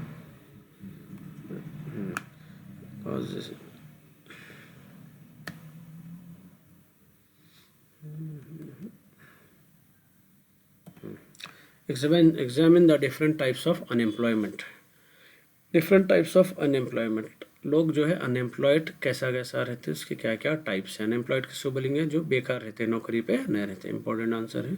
structural unemployment, structural unemployment occurs when the demand of labour is less than supply of labour. जो हमारे पास होता है, लेबर बहुत है लेकिन काम नहीं है, उसका डिमांड नहीं है, तो जितने लोग बेकार बच गए वो सब बातें स्ट्रक्चरल अनएम्प्लॉयमेंट में। Under employment, the labourers are said to be under employed when their skills and abilities are not utilise. समझे, अच्छे से अच्छे लेबर को काम पे, अच्छे से अच्छे जो है स्किल्ड आदमी को काम पे रखिए, लेकिन उससे वो काम नहीं ले रहे, उससे छोटा काम ले रहे हैं, that is called under employed. तो उसको क्या है, उसका प्रॉपर जो इसका फ़ायदा उठा सकते हो, कंपनी उतना फ़ायदा भी नहीं उठा रही, तो उन्हें क्या है कि हिसाब से बेकार हो गया, that is under employed. Disguise unemployment, if a person is removed from the work without any adverse effect on productivity, then he is referred to as disguised unemployment.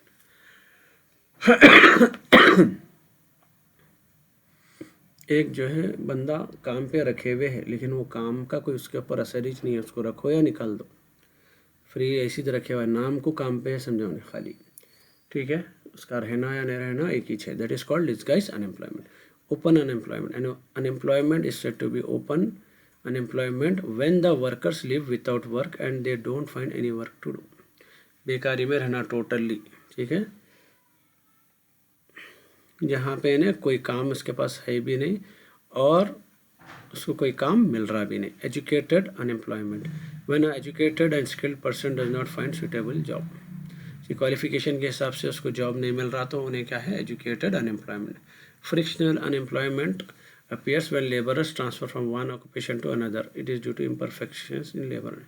एक जॉब से दूसरे जॉब पे ट्रांसफ़र होने में जो बीच में gap उन्हें खाली रहता, उसको बोलते हैं फ्रिक्शनल अनएम्प्लॉयमेंट। एक जॉब कर रहा उन्हें, ये छोड़ दे के समझो 2 महीने खाली रखे, दूसरे जॉब पे गया, तो जो बीच का गैप है that is called frictional unemployment. Seasonal unemployment, कुछ लोग रहते सीज़न का कारोबार करते, तो एक सीज़न उन लोग फुल रहते, एक सीज़न पूरा खाली रहते, तो जितना वो लोग खाली है that is called seasonal unemployment. Cyclical unemployment, साल का एक टाइम आता जिस टाइम पे बहुत काम रहता, फिर बाकी टाइम पे कुछ टाइम पे बिल्कुल काम नहीं रहता, हर साल ये रिपीट होता, that is called cyclical unemployment. Technological unemployment, जब टेक्नोलॉजी कंपनी में आने से कई लोगों की नौकरी चले आती, this are called technological unemployment. Okay, कोई भी 5 पॉइंट्स लिख देना। Analyse the causes for unemployment in India, India में बेकारी रहने का रीज़न क्या है। सबसे पहले जॉबलेस ग्रोथ, जैसा मैं बोला हर साल कई सारे जो है इंजीनियर्स बनते, कई सारे जो है अलग अलग डिग्रीज लेके पास होते हैं, लेकिन उतने नौकरियां है नहीं कंट्री के अंदर। तो सपोज कि अगर 100 जने पास हुए, 10 जनों को काम मिल रहा, 90 लोग अनएम्प्लॉयड में आ गए, that is called jobless growth. Increase in labour force, similar point है, अपने पास क्या है, बहुत सारे लोग पैदाइश यानी पॉपुलेशन बढ़ते जा रही, लेबर फोर्स बढ़ते जा रहा और काम कम है कंट्री के अंदर, इसकी वजह से भी लोग ज़्यादातर बेकार है, अनएम्प्लॉयड रहते। इनअप्रोप्रिएट टेक्नोलॉजी, ठीक है, टेक्नोलॉजी हमारे पास प्रॉपर नहीं है, जिसकी वजह से काम बढ़ रहा नहीं, काम बढ़ेगा, टेक्नोलॉजी आएंगी, काम बढ़ेगा। जैसे आजकल इंडस्ट्रियलाइजेशन हो रहा, बहुत सारे लोगों को काम मिल रहा है, ये हाईटेक सिटी गच्चीबौली माधापुर, यहाँ पे इंडस्ट्रीज पढ़ने से आज लाखों लोगों को काम मिला, बाहर से भी लोग आके काम कर रहे हैं। तो जब टेक्नोलॉजी आएंगी तो काम भी बढ़ता, हमारे पास टेक्नोलॉजी का आज भी इशू है। इनअप्रोप्रिएट एजुकेशनल सिस्टम, जो हमको मालूम है हमारा एजुकेशन सिस्टम उतना अच्छा नहीं है कि लोग पढ़ के खुद कुछ काम कर सके या प्रैक्टिकली कुछ चीज़ों में जा सके, बहुत जो है ना एजुकेशन का अपने पास स्टैंडर्ड कम है, बस काफ़ी है। Examine the causes for poverty in India, अपन देख लिया पॉवर्टी क्यों है, ऑलरेडी 10 मार्क्स में हो गया आंसर ये।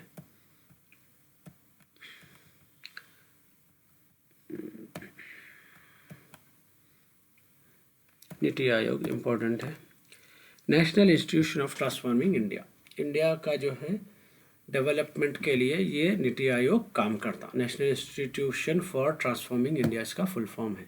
प्लानिंग कमीशन है, कंट्री में क्या क्या चलेगा, हर साल क्या चेंजेस आएंगे, किस चीज़ में क्या डेवलपमेंट आएगा, क्या इन्वेस्टमेंट होगा, ये पूरा डिसीजन ये लोग लेते, गवर्नमेंट को ये लोग सपोर्ट करते हर चीज़। The new planning commission of India which is set up to give directional strategical and critical inputs. पहले क्या था, इंडिया में 5 ईयर प्लान्स बनते थे जो उतने सक्सेसफुल नहीं होते। अगले 5 साल जो है क्या क्या चीज़ें करेंगे उसकी प्लानिंग होती थी। अब उसके बजाय ये कमेटी बना दी गई, ठीक है, 2015 से। ये लोग जो है पूरा हर चीज़ खुद हैंडल करते। कोई प्लान भी बनाए तो वो प्लान कैसा इम्प्लीमेंट होना, क्या करना, पूरी जिम्मेदारी इनकी रहती।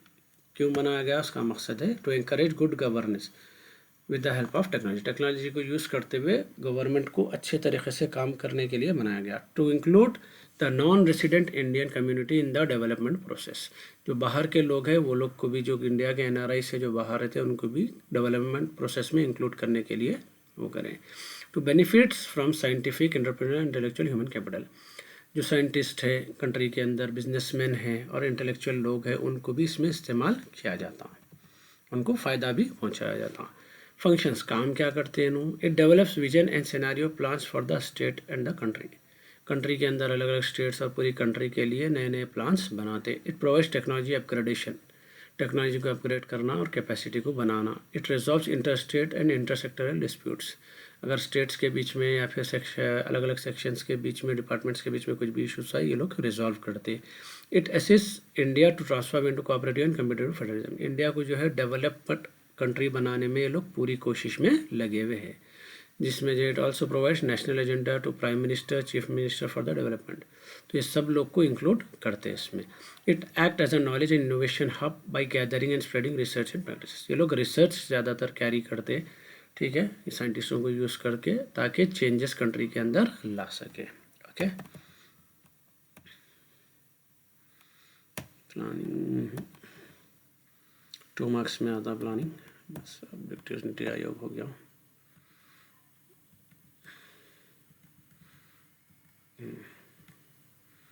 रूरल अडेप्टेडनेस ऑलरेडी अपन 10 मार्क्स में पढ़ लिया इसको, ठीक है।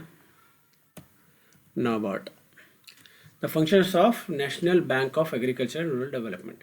कंट्री में एक जो है इंस्टीट्यूशन बना गया जिसका नाम है नाबार्ड। इन्हें क्या करता, गाँवों में डेवलपमेंट लाना और एग्रीकल्चर में डेवलपमेंट लाने के लिए इन्हें काम करता।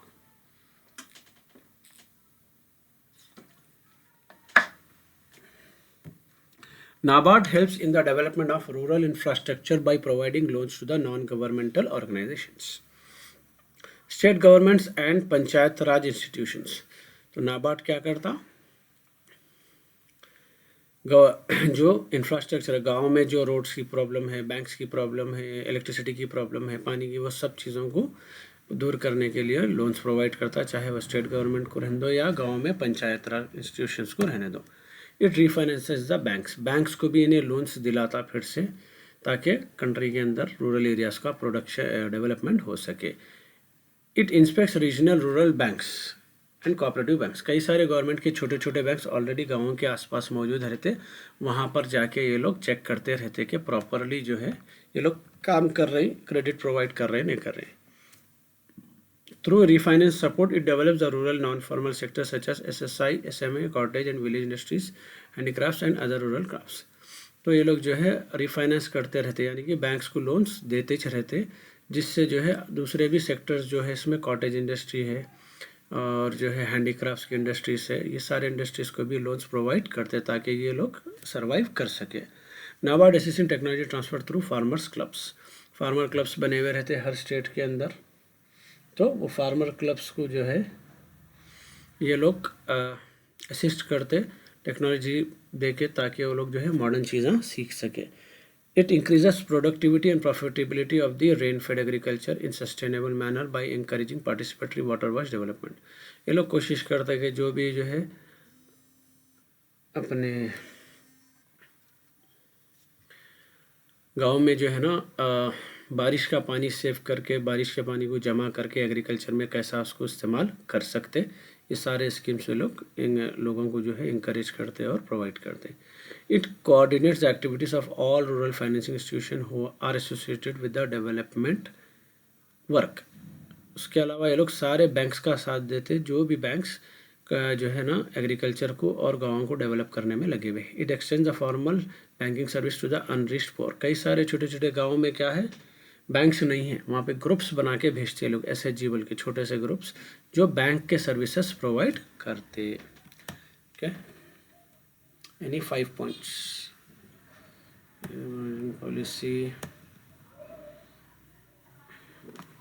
What are the defects of agricultural marketing in India? India में जो एग्रीकल्चर का प्रोडक्ट है वो बनने के बाद में प्रॉपर बिकता नहीं होने, तो उसका रीज़न क्या है, उसके डिफेक्ट्स क्या है? ठीक है, बना रहे पैदावार तो हो जा रही, चाहे वो एग्रीकल्चर में जो है ना पे वेजिटेबल रहने दो, कॉटेज इंडस्ट्रीज कुछ भी रहने दो, ठीक है, शुगर केन रहने दो, कई सारी चीज़ें सब उसमें बन रही, लेकिन प्रॉपर उसकी मार्केटिंग यानी कि प्रॉपर उसका सेल नहीं हो रहा। उसका रीज़न क्या है? पहला है there is no sufficient transport facilities. गाँव में आज भी प्रॉपर ट्रांसपोर्ट फैसिलिटीज़ नहीं है, और वो जो है स्लो ट्रांसपोर्ट में वहाँ से गाँव से शहर तक लाए तक प्रोडक्ट ख़राब हो जाता। The farmers are compelled to sell their goods to money lenders, मजबूर होकर ना वही जो है ना मनी लेंडर्स को बेच दे रहे हैं, and commission agents in mandis at unfair prices, commission agents को भी बेच दे रहे हैं जिससे इनको प्राइजेस नहीं मिलती है। The presence of many intermediaries between farmers and financial consumers, बहुत सारे बिचौलिए रहते जो बीच में रहते, जो इनका प्रोडक्ट लेते आगे महंगे में बेच लेते, जिसकी वजह से फार्मर्स को प्रॉपर जो है इसके प्राइजेस नहीं मिलते। The farmers are deceived in the mandis by wrong weight and measures, मंडियों में भी उनको धोखा दिया जाता गलत वेट इस्तेमाल करके। The brokers and traders deceive the farmers, बीच के बिचौलिए और कारोबारियाँ क्या करते हैं, इनको धोखा देते। The farmers is force to pay for several undefined charges, weighing charges, unloading charges, कई सारे अजीब अजीब चार्जेस इंक्लूड कर दिए जो फार्मर्स को मालूम नहीं है, इलीगल है, मगर वो पे करने पे मजबूर करते। Due to absence of appropriate grading system the farmers could not get fair prices, farmers के पास भी प्रॉपर जो है प्रोडक्ट को छांटने का तरीका भी नहीं है। आप छाटेंगे प्रोडक्ट, जैसा आम है, अगर आम को छाटेंगे, बड़ा आम अच्छे रेट में जाता, छोटा आम थोड़ा कम रेट में जाता, जिससे वो लोग को प्रॉपर प्राइजेस मिल सकते, वो भी सिस्टम उनको अवेलेबल नहीं है।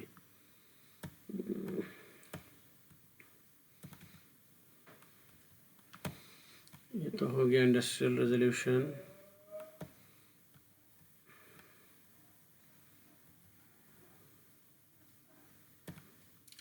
Measures to solve the problems of small scale industries, small scale industries के प्रॉब्लम सॉल्व करने के लिए जो है क्या क्या चीज़ें गवर्नमेंट को करना चाहिए? पहला है क्रेडिट फैसिलिटीज़, ये छोटे छोटे कारखानों को कम इंटरेस्ट पे गवर्नमेंट जो है ना लोन्स प्रोवाइड करना, जिससे इनके हालात सुधर सकते हैं। इंडस्ट्रियल एस्टेट, एक ऐसा एरिया बनाना, जैसा अपने पास क्या एक हाईटेक सिटी है, वहाँ जाके सारे लोग जो है इंडस्ट्रीज़ क्यों डालें, क्योंकि गवर्नमेंट ऑलरेडी वहाँ पूरे फैसिलिटीज़ दे के रखी थी, सिर्फ वहाँ पे इंडस्ट्री डालना और काम स्टार्ट हो जाता, तो उसको इंडस्ट्रियल एस्टेट बोलते हैं, जहाँ लोग आते खाली जगह खरीद के इंडस्ट्री लगा लेते, सारे फैसिलिटीज़ गवर्नमेंट की तरफ से पहले से, रोड्स रहते, इलेक्ट्रिसिटी रहती, बस स्टॉप रहता, ट्रेन रहती, हर चीज़ अवेलेबल वहाँ पे रहती, दैट इज़ इंडस्ट्रियल एस्टेट। तो गवर्नमेंट भी ऐसी चीज़ें डालना जिससे जो है स्मॉल स्केल जो भी इंडस्ट्रीज़ है वो लोग को वहाँ पे अपनी इंडस्ट्री लगाने में आसानी होना। टेस्टिंग लेबोरेटरीज़, गवर्नमेंट जो है ना कम खर्चे वाले टेस्टिंग लेबोरेटरीज लगाना, जिससे ये लोग अपने प्रोडक्ट्स टेस्ट करवा सके और उसको जो है ना अच्छे यानी क्वालिटी में बेच सके। सप्लाई ऑफ डिज़ाइंस, नए नए मॉडल्स डिज़ाइन, गवर्नमेंट जब रिसर्च होंगी, टेस्टिंग होगी, तो नए नए मॉडल्स बनते, नए नए डिज़ाइन बनते, जिससे ये इंडस्ट्रीज़ क्या है नया नया प्रोडक्ट पैदा कर सकते हैं।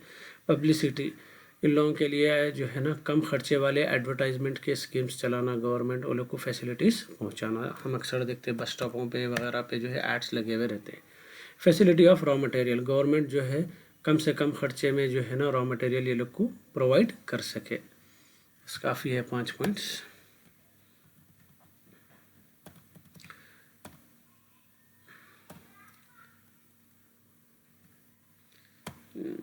Tertiary sector, economic infrastructure includes various aspect of economy. Economic infrastructure किसको बोलेंगे? उसके अंदर जो है आपको इरिगेशन एंड फ्लड कंट्रोल रहना, यानी कि एग्रीकल्चर में जो है पानी पहुंचाने की फैसिलिटी अवेलेबल रहना, चाहे वो ज़मीन के अंदर से हो या नदियों से हो, और फ्लड कंट्रोल होना। एनर्जी, अपने पास जो इलेक्ट्रिसिटी आएंगी वो कोल, इलेक्ट्रिसिटी, ऑयल वगैरह से पैदा हुए हुए रहेंगे। ट्रांसपोर्ट, रेलवेज, रोड्स, शिपिंग वगैरह सब अवेलेबल रहना। कम्युनिकेशन में पोस्ट टेलीकम्युनिकेशन रहना। इसके अलावा बैंक, फाइनेंस, इंश्योरेंस की फैसिलिटी रहना, और साइंस और टेक्नोलॉजी, जब जाके बोल सकते हैं इकोनॉमिक इंफ्रास्ट्रक्चर अवेलेबल है। नेक्स्ट है what are the types of non renewable energy, ऐसी एनर्जी जो रिन्यू नहीं हो सकती, ठीक है, जैसा कि लकड़ी है, लकड़ी को जला दिए बाद फिर वो लकड़ी फिर नहीं जलती। तो it is non renewable energy. जो आपको वहाँ से आग लेना था, हीट लेना था, पकाना था, कर लिया, फिर वो लकड़ी को दोबारा इस्तेमाल नहीं कर सकते। That is called non renewable energy. तो टाइप्स क्या क्या है? सबसे पहले फॉसिल फ्यूल्स है, कोयला है, क्रूड ऑयल है, नेचुरल गैस है।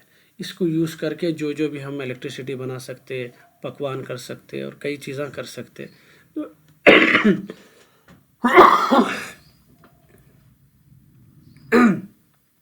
ये सब क्या है? ज़मीन में से निकलते अपने को, कोयला, क्रूड ऑयल और नेचुरल गैस। तो ये लोग जो है एनर्जी देते हैं हमारे को जो कि रिन्यू बाद में नहीं हो सकती, यानी सेम चीज़ को दोबारा इस्तेमाल नहीं कर सकते। दूसरा कोयला, दूसरा क्रूड ऑयल या दूसरा गैस होना पड़ता हमको। Nuclear fuels. Nuclear fuels is a substance used in nuclear power station which can be burn by nuclear fission to generate nuclear energy. तो न्यूक्लियर फ्यूल क्या है? न्यूक्लियर एनर्जी पैदा करने के लिए इस्तेमाल करती, वो भी क्या है? नॉन रिन्यूएबल एनर्जी है। Objective, major objectives of LIC। LIC क्या है? लाइफ इंश्योरेंस कॉर्पोरेशन, गवर्नमेंट का एक डिपार्टमेंट है जो इंश्योरेंस करता है, ठीक है, जिसमें लाइफ इंश्योरेंस उसके अंदर है। जो लोग लाइफ इंश्योरेंस कराते हैं उन्हें मरने के बाद में, या फिर उसमें और भी स्कीम्स आते हैं, हेल्थ इंश्योरेंस आता, ठीक है, कार इंश्योरेंस भी आता, भाई कई चीज़ें आते हैं उसमें। तो इस इंश्योरेंस कराने से क्या है? अगर आप मर गए तो आपके मरने के बाद आपके फैमिली को इतने पैसे मिल जाते, एक्सीडेंट में मरे तो इतने पैसे मिलते। तो उसके लिए आपको मंथली जब तक जिंदा है वो पैसे पे करते रहना पड़ता, मंथली या ईयरली, ठीक है, उसको प्रीमियम बोलते हैं। क्यों बनाइए? To protect money of policy holders and provide them higher returns. जो भी पैसा वो लोग यहाँ पे दे रहे हैं उनको हाईएस्ट रिटर्न्स रिटर्न करने के लिए। To increase saving by making the insurance linked saving attractive. तो इसमें क्या है? जो पैसा आप दे रहे हैं वो पैसा आपको रिटर्न भी मिलता है और इंश्योरेंस भी रहता आपका, ठीक है, तो आपका सेविंग इंक्रीज करने के लिए।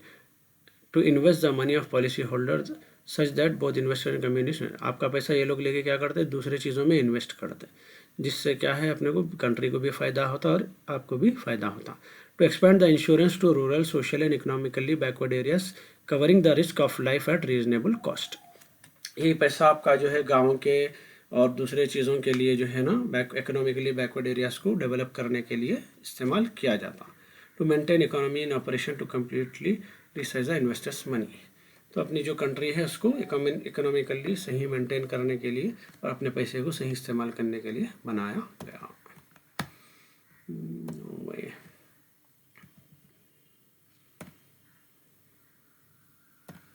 Role of international trade on Indian economy.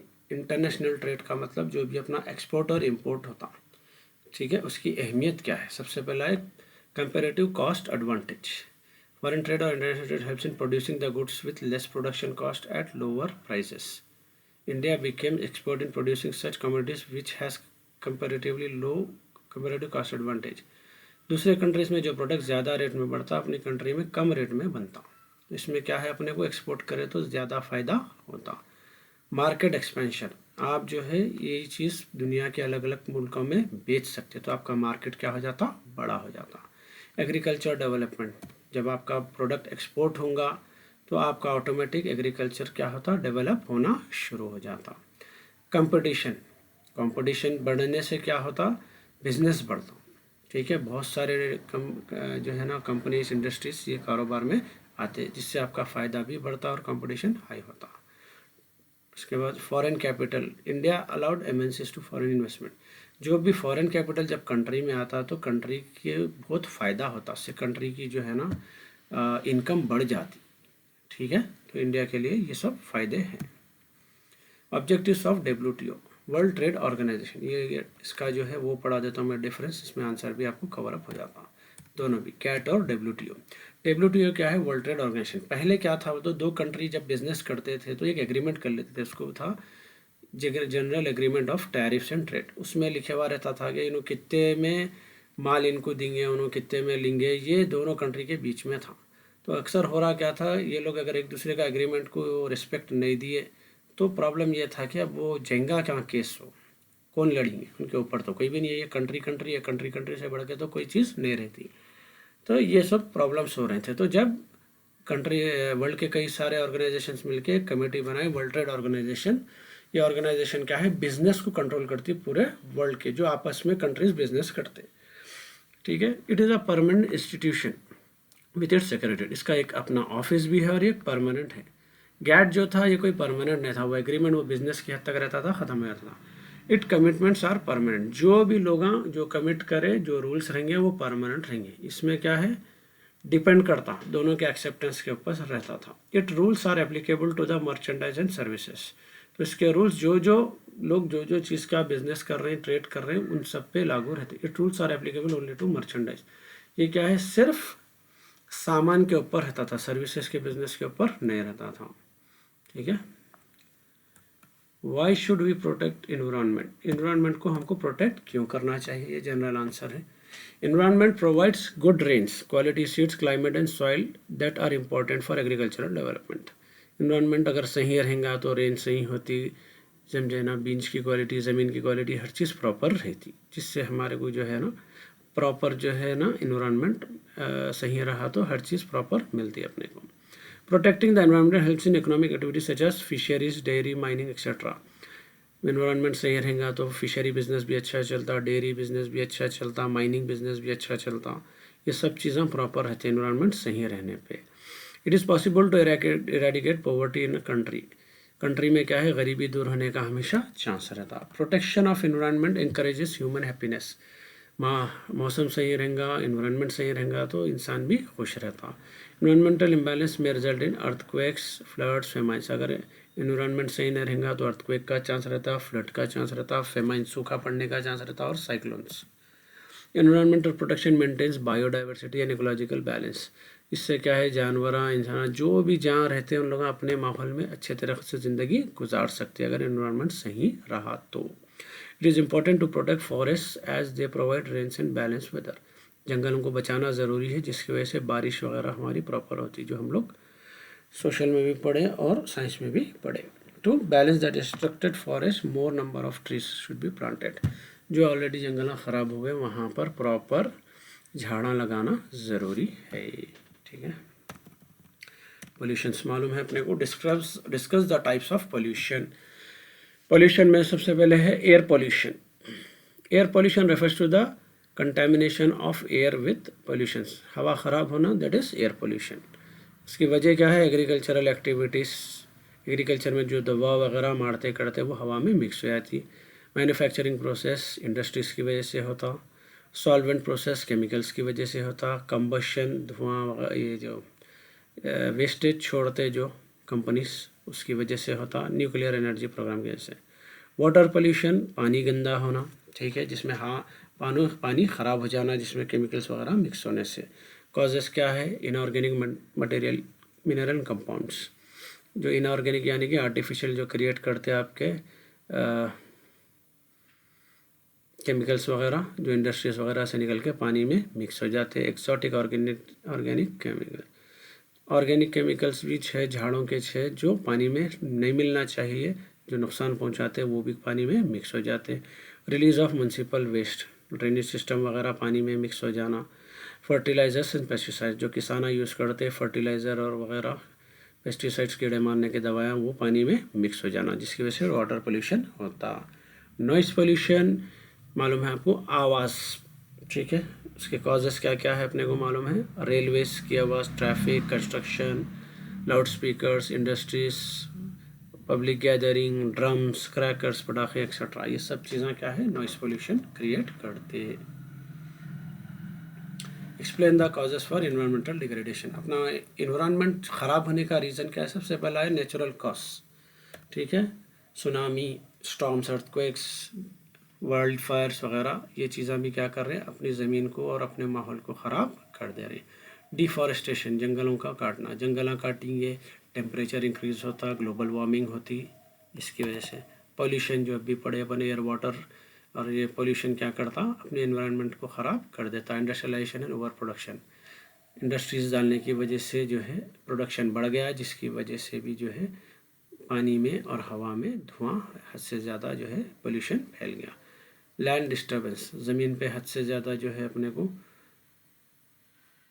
इसमें क्या दिया, यहाँ पे अपन क्या कर रहे हैं, लोकल ग्रीनरी वगैरह को ख़राब कर दे रहे हैं, जिसकी वजह से भी जो है यहाँ पे वो भी दिया कि जानवर ज़्यादा चारा खा रहे ज़मीन पे का, जिसकी वजह से फर्टिलिटी ज़मीन की ख़राब हो जा रही है।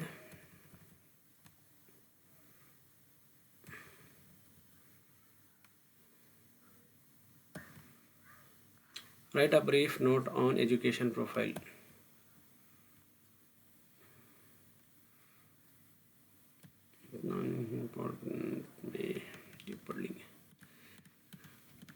According to Government of Telangana Socio-Economic Outlook 2020 report, 40,597 schools are available in the state. तो स्कूल के रिपोर्ट्स देना है अपने को एजुकेशन प्रोफाइल में, जिसमें 40,000 स्कूल्स गवर्नमेंट के अवेलेबल है which are categorise. 26,000 schools are maintained by state government, 51 schools are maintained by central government. 3,269 schools are welfare and residential schools, 678 schools are aided यानी मदद जिसकी करते हैं schools की वो है. 10,000 schools come under private sector, 10,000 school इसमें से प्राइवेट है, और 180 schools come under मदरसा, 180 मदरसे हैं. 3 factors to be considered. Enrollment, ठीक है, कि इसमें कितने % बच्चों का जो है एडमिशन हुआ. For the year 2017-18, number of children admitted in the school was 58.71 lakhs, out of which 53% children were registered in private schools and 47 children were registered in government schools. Gross enrollment ratio, ratio के हिसाब से the number of students registered in the education institution is called GER. In primary school 98.66, the GER of girls were less than 87.32 boys and 88.47 it's vice versa in upper primary school. इसकी ज़रूरत नहीं है, enrolment तक लिख दो बस इसको. Discuss the importance Kaleshwaram project. Now very short answers. Economic growth छोटे छोटे हैं, जो ज़रूरत है पढ़ा रहा हूँ, बाकी के अपन 10 और 5 मार्क्स में ऑलरेडी कवरेज कर दिए. इकोनॉमिक ग्रोथ क्या है? Economic gross domestic product increase होना, कंट्री की इनकम इंक्रीज होना, that is called economic growth. Physical quality of life index, country में जो है ना लाइफ की जो है फिजिकल क्वालिटी इंक्रीज होना, जिससे एज इंक्रीज होती. एग्जांपल है लाइफ एक्सपेक्टेंसी, तो वहाँ के लोग ज़्यादा ज़िंदा रहते, ठीक है. बेसिक लिटरेसी, बेसिकली उन लोग पढ़े लिखे रहते. और इन्फेंट मोर्टेलिटी रेट, बच्चे पैदा होते मर जा रहे हैं या कम जो है 1-2 साल में मर जा रहे हैं, दैट इज़ इन्फेंट मोर्टेलिटी. ये चीज़ों के से डिसाइड होता है कि वहाँ की क्वालिटी ऑफ लाइफ इंडेक्स कैसी है. इकोनॉमिक डेवलपमेंट में क्या है? इकोनॉमिक ग्रोथ भी रहना प्लस स्टैंडर्ड ऑफ लिविंग लोगों का इंक्रीज होना. Self reliance country means it can generate enough funds to purchase any goods what it requires so that not to depend upon other countries. ऐसी country जो हर चीज़ तकरीबन खुद पैदा करती, किसी दूसरी कंट्री पर डिपेंड नहीं रहती, दैट इज सेल्फ रिलायंस. इसकी ज़रूरत नहीं है. Marketable surplus, increase in production of agriculture along with increase in productivity is more important for the economic development for a country. Marketable surplus of agriculture, excess of output in agriculture, ज़्यादा production करके ज़्यादा जो है requirement से ज़्यादा बेचना, that is marketable surplus of agriculture. Maternal mortality, maternal mortality यानी कि पैदा करते वक्त अक्सर जो है ना कई औरतों का डेथ हो जाता, that is called maternal mortality. Birth rate और population rate is a ratio of number of births per 1000 population in a year. तो बर्थ रेट क्या है? 1000 आदमी पे कितने बच्चे पैदा हो रहे, example, that is a birth rate. Death rate या मोर्टेलिटी सेम, 1000 आदमी के हिसाब से अगर 1000 आदमी कंट्री में है तो कितने लोग मर रहे हैं उसमें से, that is called death rate. Infant mortality rate बताया मैं, छोटे बच्चे मरना, 1000 आदमियों पे कितने बच्चे उसमें मर रहे हैं. पॉपुलेशन एक्सप्लोजन, जब हद से ज़्यादा पॉपुलेशन हो जाती, बर्थ रेट बहुत हाई हो जाता और डेथ रेट कम हो जाता, that is population explosion. Literacy rate, उस कंट्री में या उस स्टेट में ज़्यादातर लोग, literacy rate indicates the number of person above 7 years of age who have ability of reading writing and standing in language. 7 साल के ऊपर के लोग यानी 10th के अंदर तक पूरे, वो लोग कितने लोग हैं, कितने % लोग उसमें पढ़ लिख सकते हैं.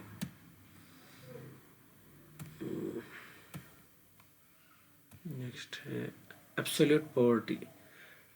एब्सोल्यूट पॉवर्टी किसको बोलेंगे? The person whose income level expenditure is below the minimum substantial level is known as. बिल्कुल उसके पास बेसिक भी प्रॉपर पैसे नहीं रहना, ठीक है, कमाई भी उतनी नहीं रहना, खर्चा बिल्कुल जो है खर्चे के हिसाब के पैसे उसके पास नहीं रहना, that is absolute poverty. National income, country की टोटल इनकम, कितना प्रोडक्शन निकला उसका total income, that is national income. Per capita income, पर हेड इनकम, ठीक है, नेशनल इनकम बाय पॉपुलेशन, ये फार्मूला है इसका। कंट्री के टोटल इनकम और टोटल पॉपुलेशन से डिवाइड करें तो पर आदमी की कितनी इनकम होती है वो मालूम होता है, that is per capita income. इसके बाद है अनएम्प्लॉयमेंट। अनएम्प्लॉयमेंट बोलते हो जॉब पे नहीं रहना, दैट इज बेकारी जिसको बोलते हैं। Poverty line, poverty line is the level of income that meet the minimum living standard. एक लाइन रहती है, अगर वो लाइन के नीचे रहते तो अपन पॉवर्टी में आते, यानी अपनी आमदनी उतनी है समझो, महीने को अगर कोई आदमी 5,000 कमा रहा, 10,000 कमा रहा, तो उन्हें क्या है, पॉवर्टी लाइन के अंदर है, ठीक है। तो पॉवर्टी लाइन के अंदर है तो उन्हें गरीब है। अगर उन्हें उससे ज़्यादा एग्जाम्पल कमा रहा, उन्हें महीने को 15,000 रुपये कमा रहा, वो लाइन के ऊपर कमा रहा, तो उन्हें क्या है, पॉवर्टी लाइन के ऊपर, that is the poverty line. Next है democratic planning, balance regional development. Country के अंदर हर एक स्टेट को बराबर डेवलप करना, that is called balance regional develop. अब अपने को मालूम है उड़ीसा एक स्टेट है अपने पास, बहुत गरीब है, ठीक है। बंगाल है, वेस्ट बंगाल, उन्हें गरीब है। तेलंगाना, महाराष्ट्र, गुजरात, ये क्या है, अमीर हैं लोग। तो कंपेरेबल पंजाब, ये लोग अच्छे अमीर कंडीशन में है। तो प्रॉपरली जो है स्टेट्स अलग अलग अपने जो है ना डेवलपमेंट में है, कोई नहीं डेवलप हुआ, कोई कम डेवलप हुआ, कोई ज़्यादा। अगर पूरे बराबर डेवलप कर रहे हैं पूरों को तो that is called balance regional development. Inclusive growth, the concept of inclusive growth covers the social, cultural and economic aspect of the development. तो जब आप growth in India, the important component of inclusive growth includes poverty reduction, employment generation. अगर आपको जो है growth करना है तो ग्रोथ करते वक्त ये सारे चीज़ें वो रहना, पॉवर्टी कम होना, उसमें एम्प्लॉयमेंट क्रिएट होना, नौकरियां मिलना, एग्रीकल्चर बढ़ना, ठीक है, और फ़र्क जो है अलग अलग स्टेट्स के बीच में करना, ये चीज़ें कम होना, जब जाके आप बोल सकते ग्रोथ आपकी बढ़ रही। नीति आयोग का तो अपन पढ़ लिया answer. FCI, food corporation of India obtains food grains at the prices decided by the government and sell through public distribution system. तो इन्हें एक गवर्नमेंट की एजेंसी है ये FCI। इन्हें क्या करती, गवर्नमेंट जो रेट्स दी वो रेट से किसानों से प्रोडक्ट खरीद के फिर आगे जो है कंपनियों को और अलग अलग जो है डिस्ट्रीब्यूटर्स को ये सेल कर देती है। Share of agriculture in national income तो अपन पढ़ लिए, एग्रीकल्चरल प्रोडक्टिविटी, लैंड डिग्रेडेशन होगा, ग्रीन रेवोल्यूशन होगा। बफर स्टॉक, बफर स्टॉक किसको बोलेंगे, the act of purchasing and selling the stock with an objective to regulate the price variation is referred to as buffer stock. Buffer stock of good is maintain by the government to avoid inflation.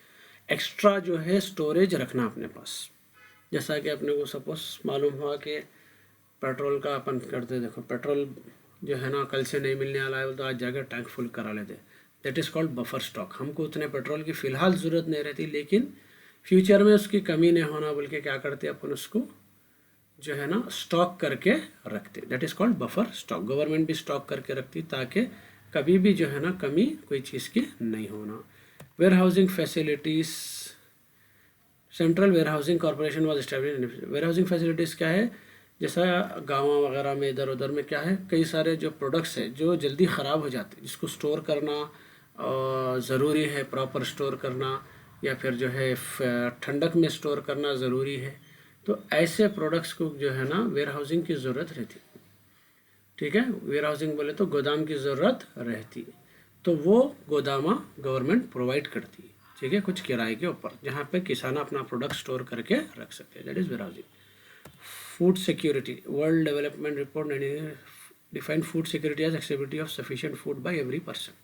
तो country के अंदर हर आदमी को minimum जो required food है वो available हो जाना, हमारे पास राशन की दुकान से मिलता और अलग अलग तरीके से अलग अलग जगह मिलता, तो वो अवेलेबल रहना बिना किसी तकलीफ़ के, that is called food security.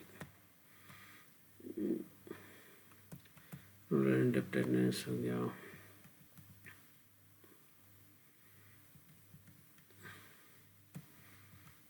Liberalisation, the removal of constraints on trade and industry. पहले क्या था, वो तो गवर्नमेंट के हाथ में हर चीज़ रहती थी, कोई भी बिज़नेस करना है तो गवर्नमेंट जब तक परमिशन दी नहीं करना, वो सारे जी है चीज़ां गवर्नमेंट जो है अपन देखे आईपीआर में तोड़ दी, वो सब तोड़ने की वजह से लिबरलाइजेशन है। लिबरलाइजेशन मीन्स सारे रुकावटें ख़त्म कर देना बिजनेस करने के लिए, ठीक है, that is liberalisation. Make in India, the Make in India launched September 2014. Make in India program is initiated to improve the Indian economic growth. The program is implemented not only for the overseas companies but also for domestic companies to make them establish their industries in India and not in other countries. तो make in India के अंदर क्या क्या है, खुद country के अंदर पूरा प्रोडक्ट तैयार होना, बाहर की कंपनियां भी आके कंट्री के अंदर प्रोडक्ट तैयार करना अपने, that concept it called make in India. IPR मालूम है अपने को, प्राइवेटाइजेशन की जरूरत तो नहीं है।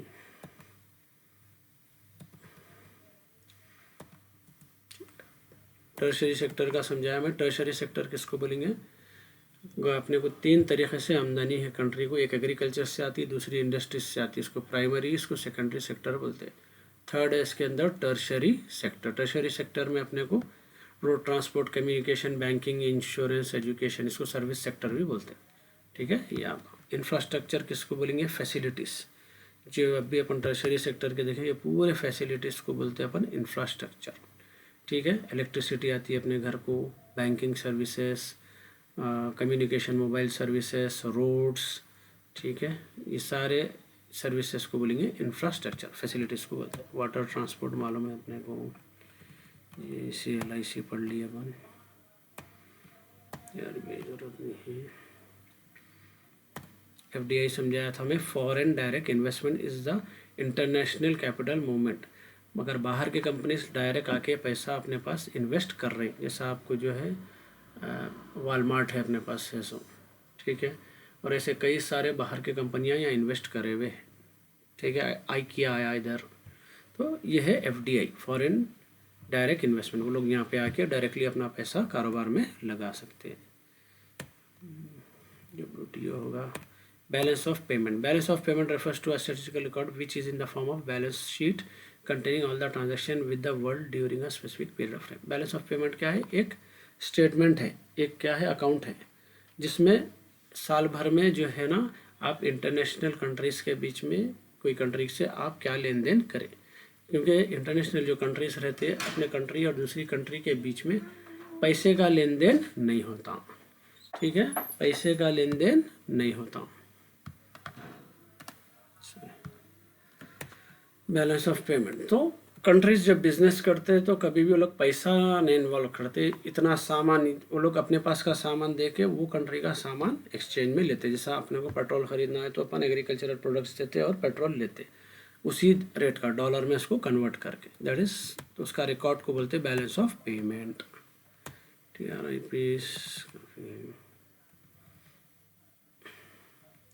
Ecosystem is a recognizable region like forest, grasslands, desert and coastal areas. It includes both living and non-living organisms. The climate, sunlight, temperature and the rainfall regulates the ecosystem. Ecosystem क्या है, जहाँ जो लोग जिस हिसाब से जिंदा रहते हैं वहाँ का इकोसिस्टम रहता, ठीक है, इकोलॉजिकल सिस्टम रहता। उसको जैसा कि आपका घास का है, डेजर्ट का, डेजर्ट के एरिया में कौन से जानवर रहते, कौन से रहते, क्या रहता, कोस्टल एरिया समंदर के करीब का, तो जहाँ जो लोग रहते, जहाँ जो जानवर रहते, जहाँ जो चीज़ां बसते, जहाँ जो झाड़ा निकलते, that will all come under ecosystem. Water population मालूम है, sustainable development. The sustainable development means development in the economy without any damage to the environment. आप डेवलपमेंट ला रहे हैं लेकिन जिससे आप एनवायरनमेंट को नुकसान नहीं पहुंचा रहे हैं, आपको झाड़ा काटना नहीं पड़ रहा, आपको जंगल को नुकसान नहीं पहुंचा रहे हैं, नदियों को नुकसान नहीं पहुंचा रहे हैं, ठीक है, जानवरों को नुकसान नहीं पहुंचा रहे हैं आप, जब आप डेवलपमेंट ला रहे हैं तो that is called sustainable development. Environmental degradation पढ़ लिया अपन।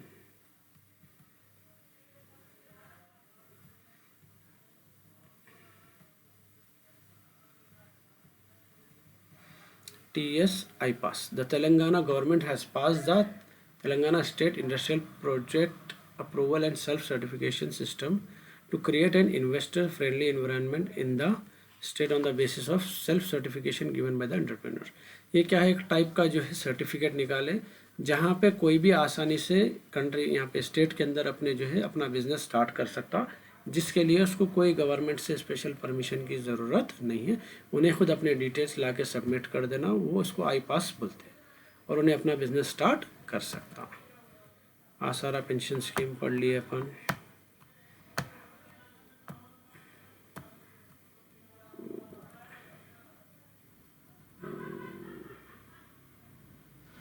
Cyberabad.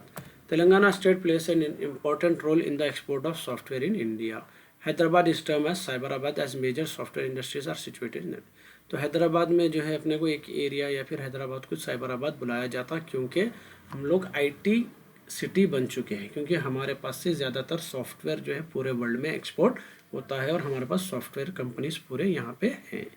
Telangana state is in the top position over India in IT. IT का सबसे टॉप सिटी इस वक्त अपना क्या है, हैदराबाद है। And information technology enabled services with respective to production and export. यहीं पे सॉफ्टवेयर्स बनते हैं, यहाँ से एक्सपोर्ट होते हैं, इसीलिए उसको साइबराबाद बोलते हैं।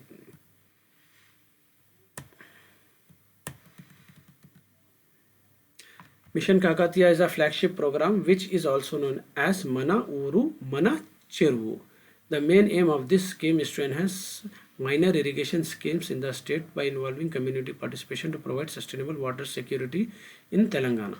तो मिशन काकातिया में कोशिश ये करे छोटे छोटे जो है वाटर फैसिलिटीज़ प्रोवाइड करके किसानों को जो है उन लोगों को खेती के लिए आसानी बना सके, ये स्कीम के थ्रू। Okay, so we end up here. All the best.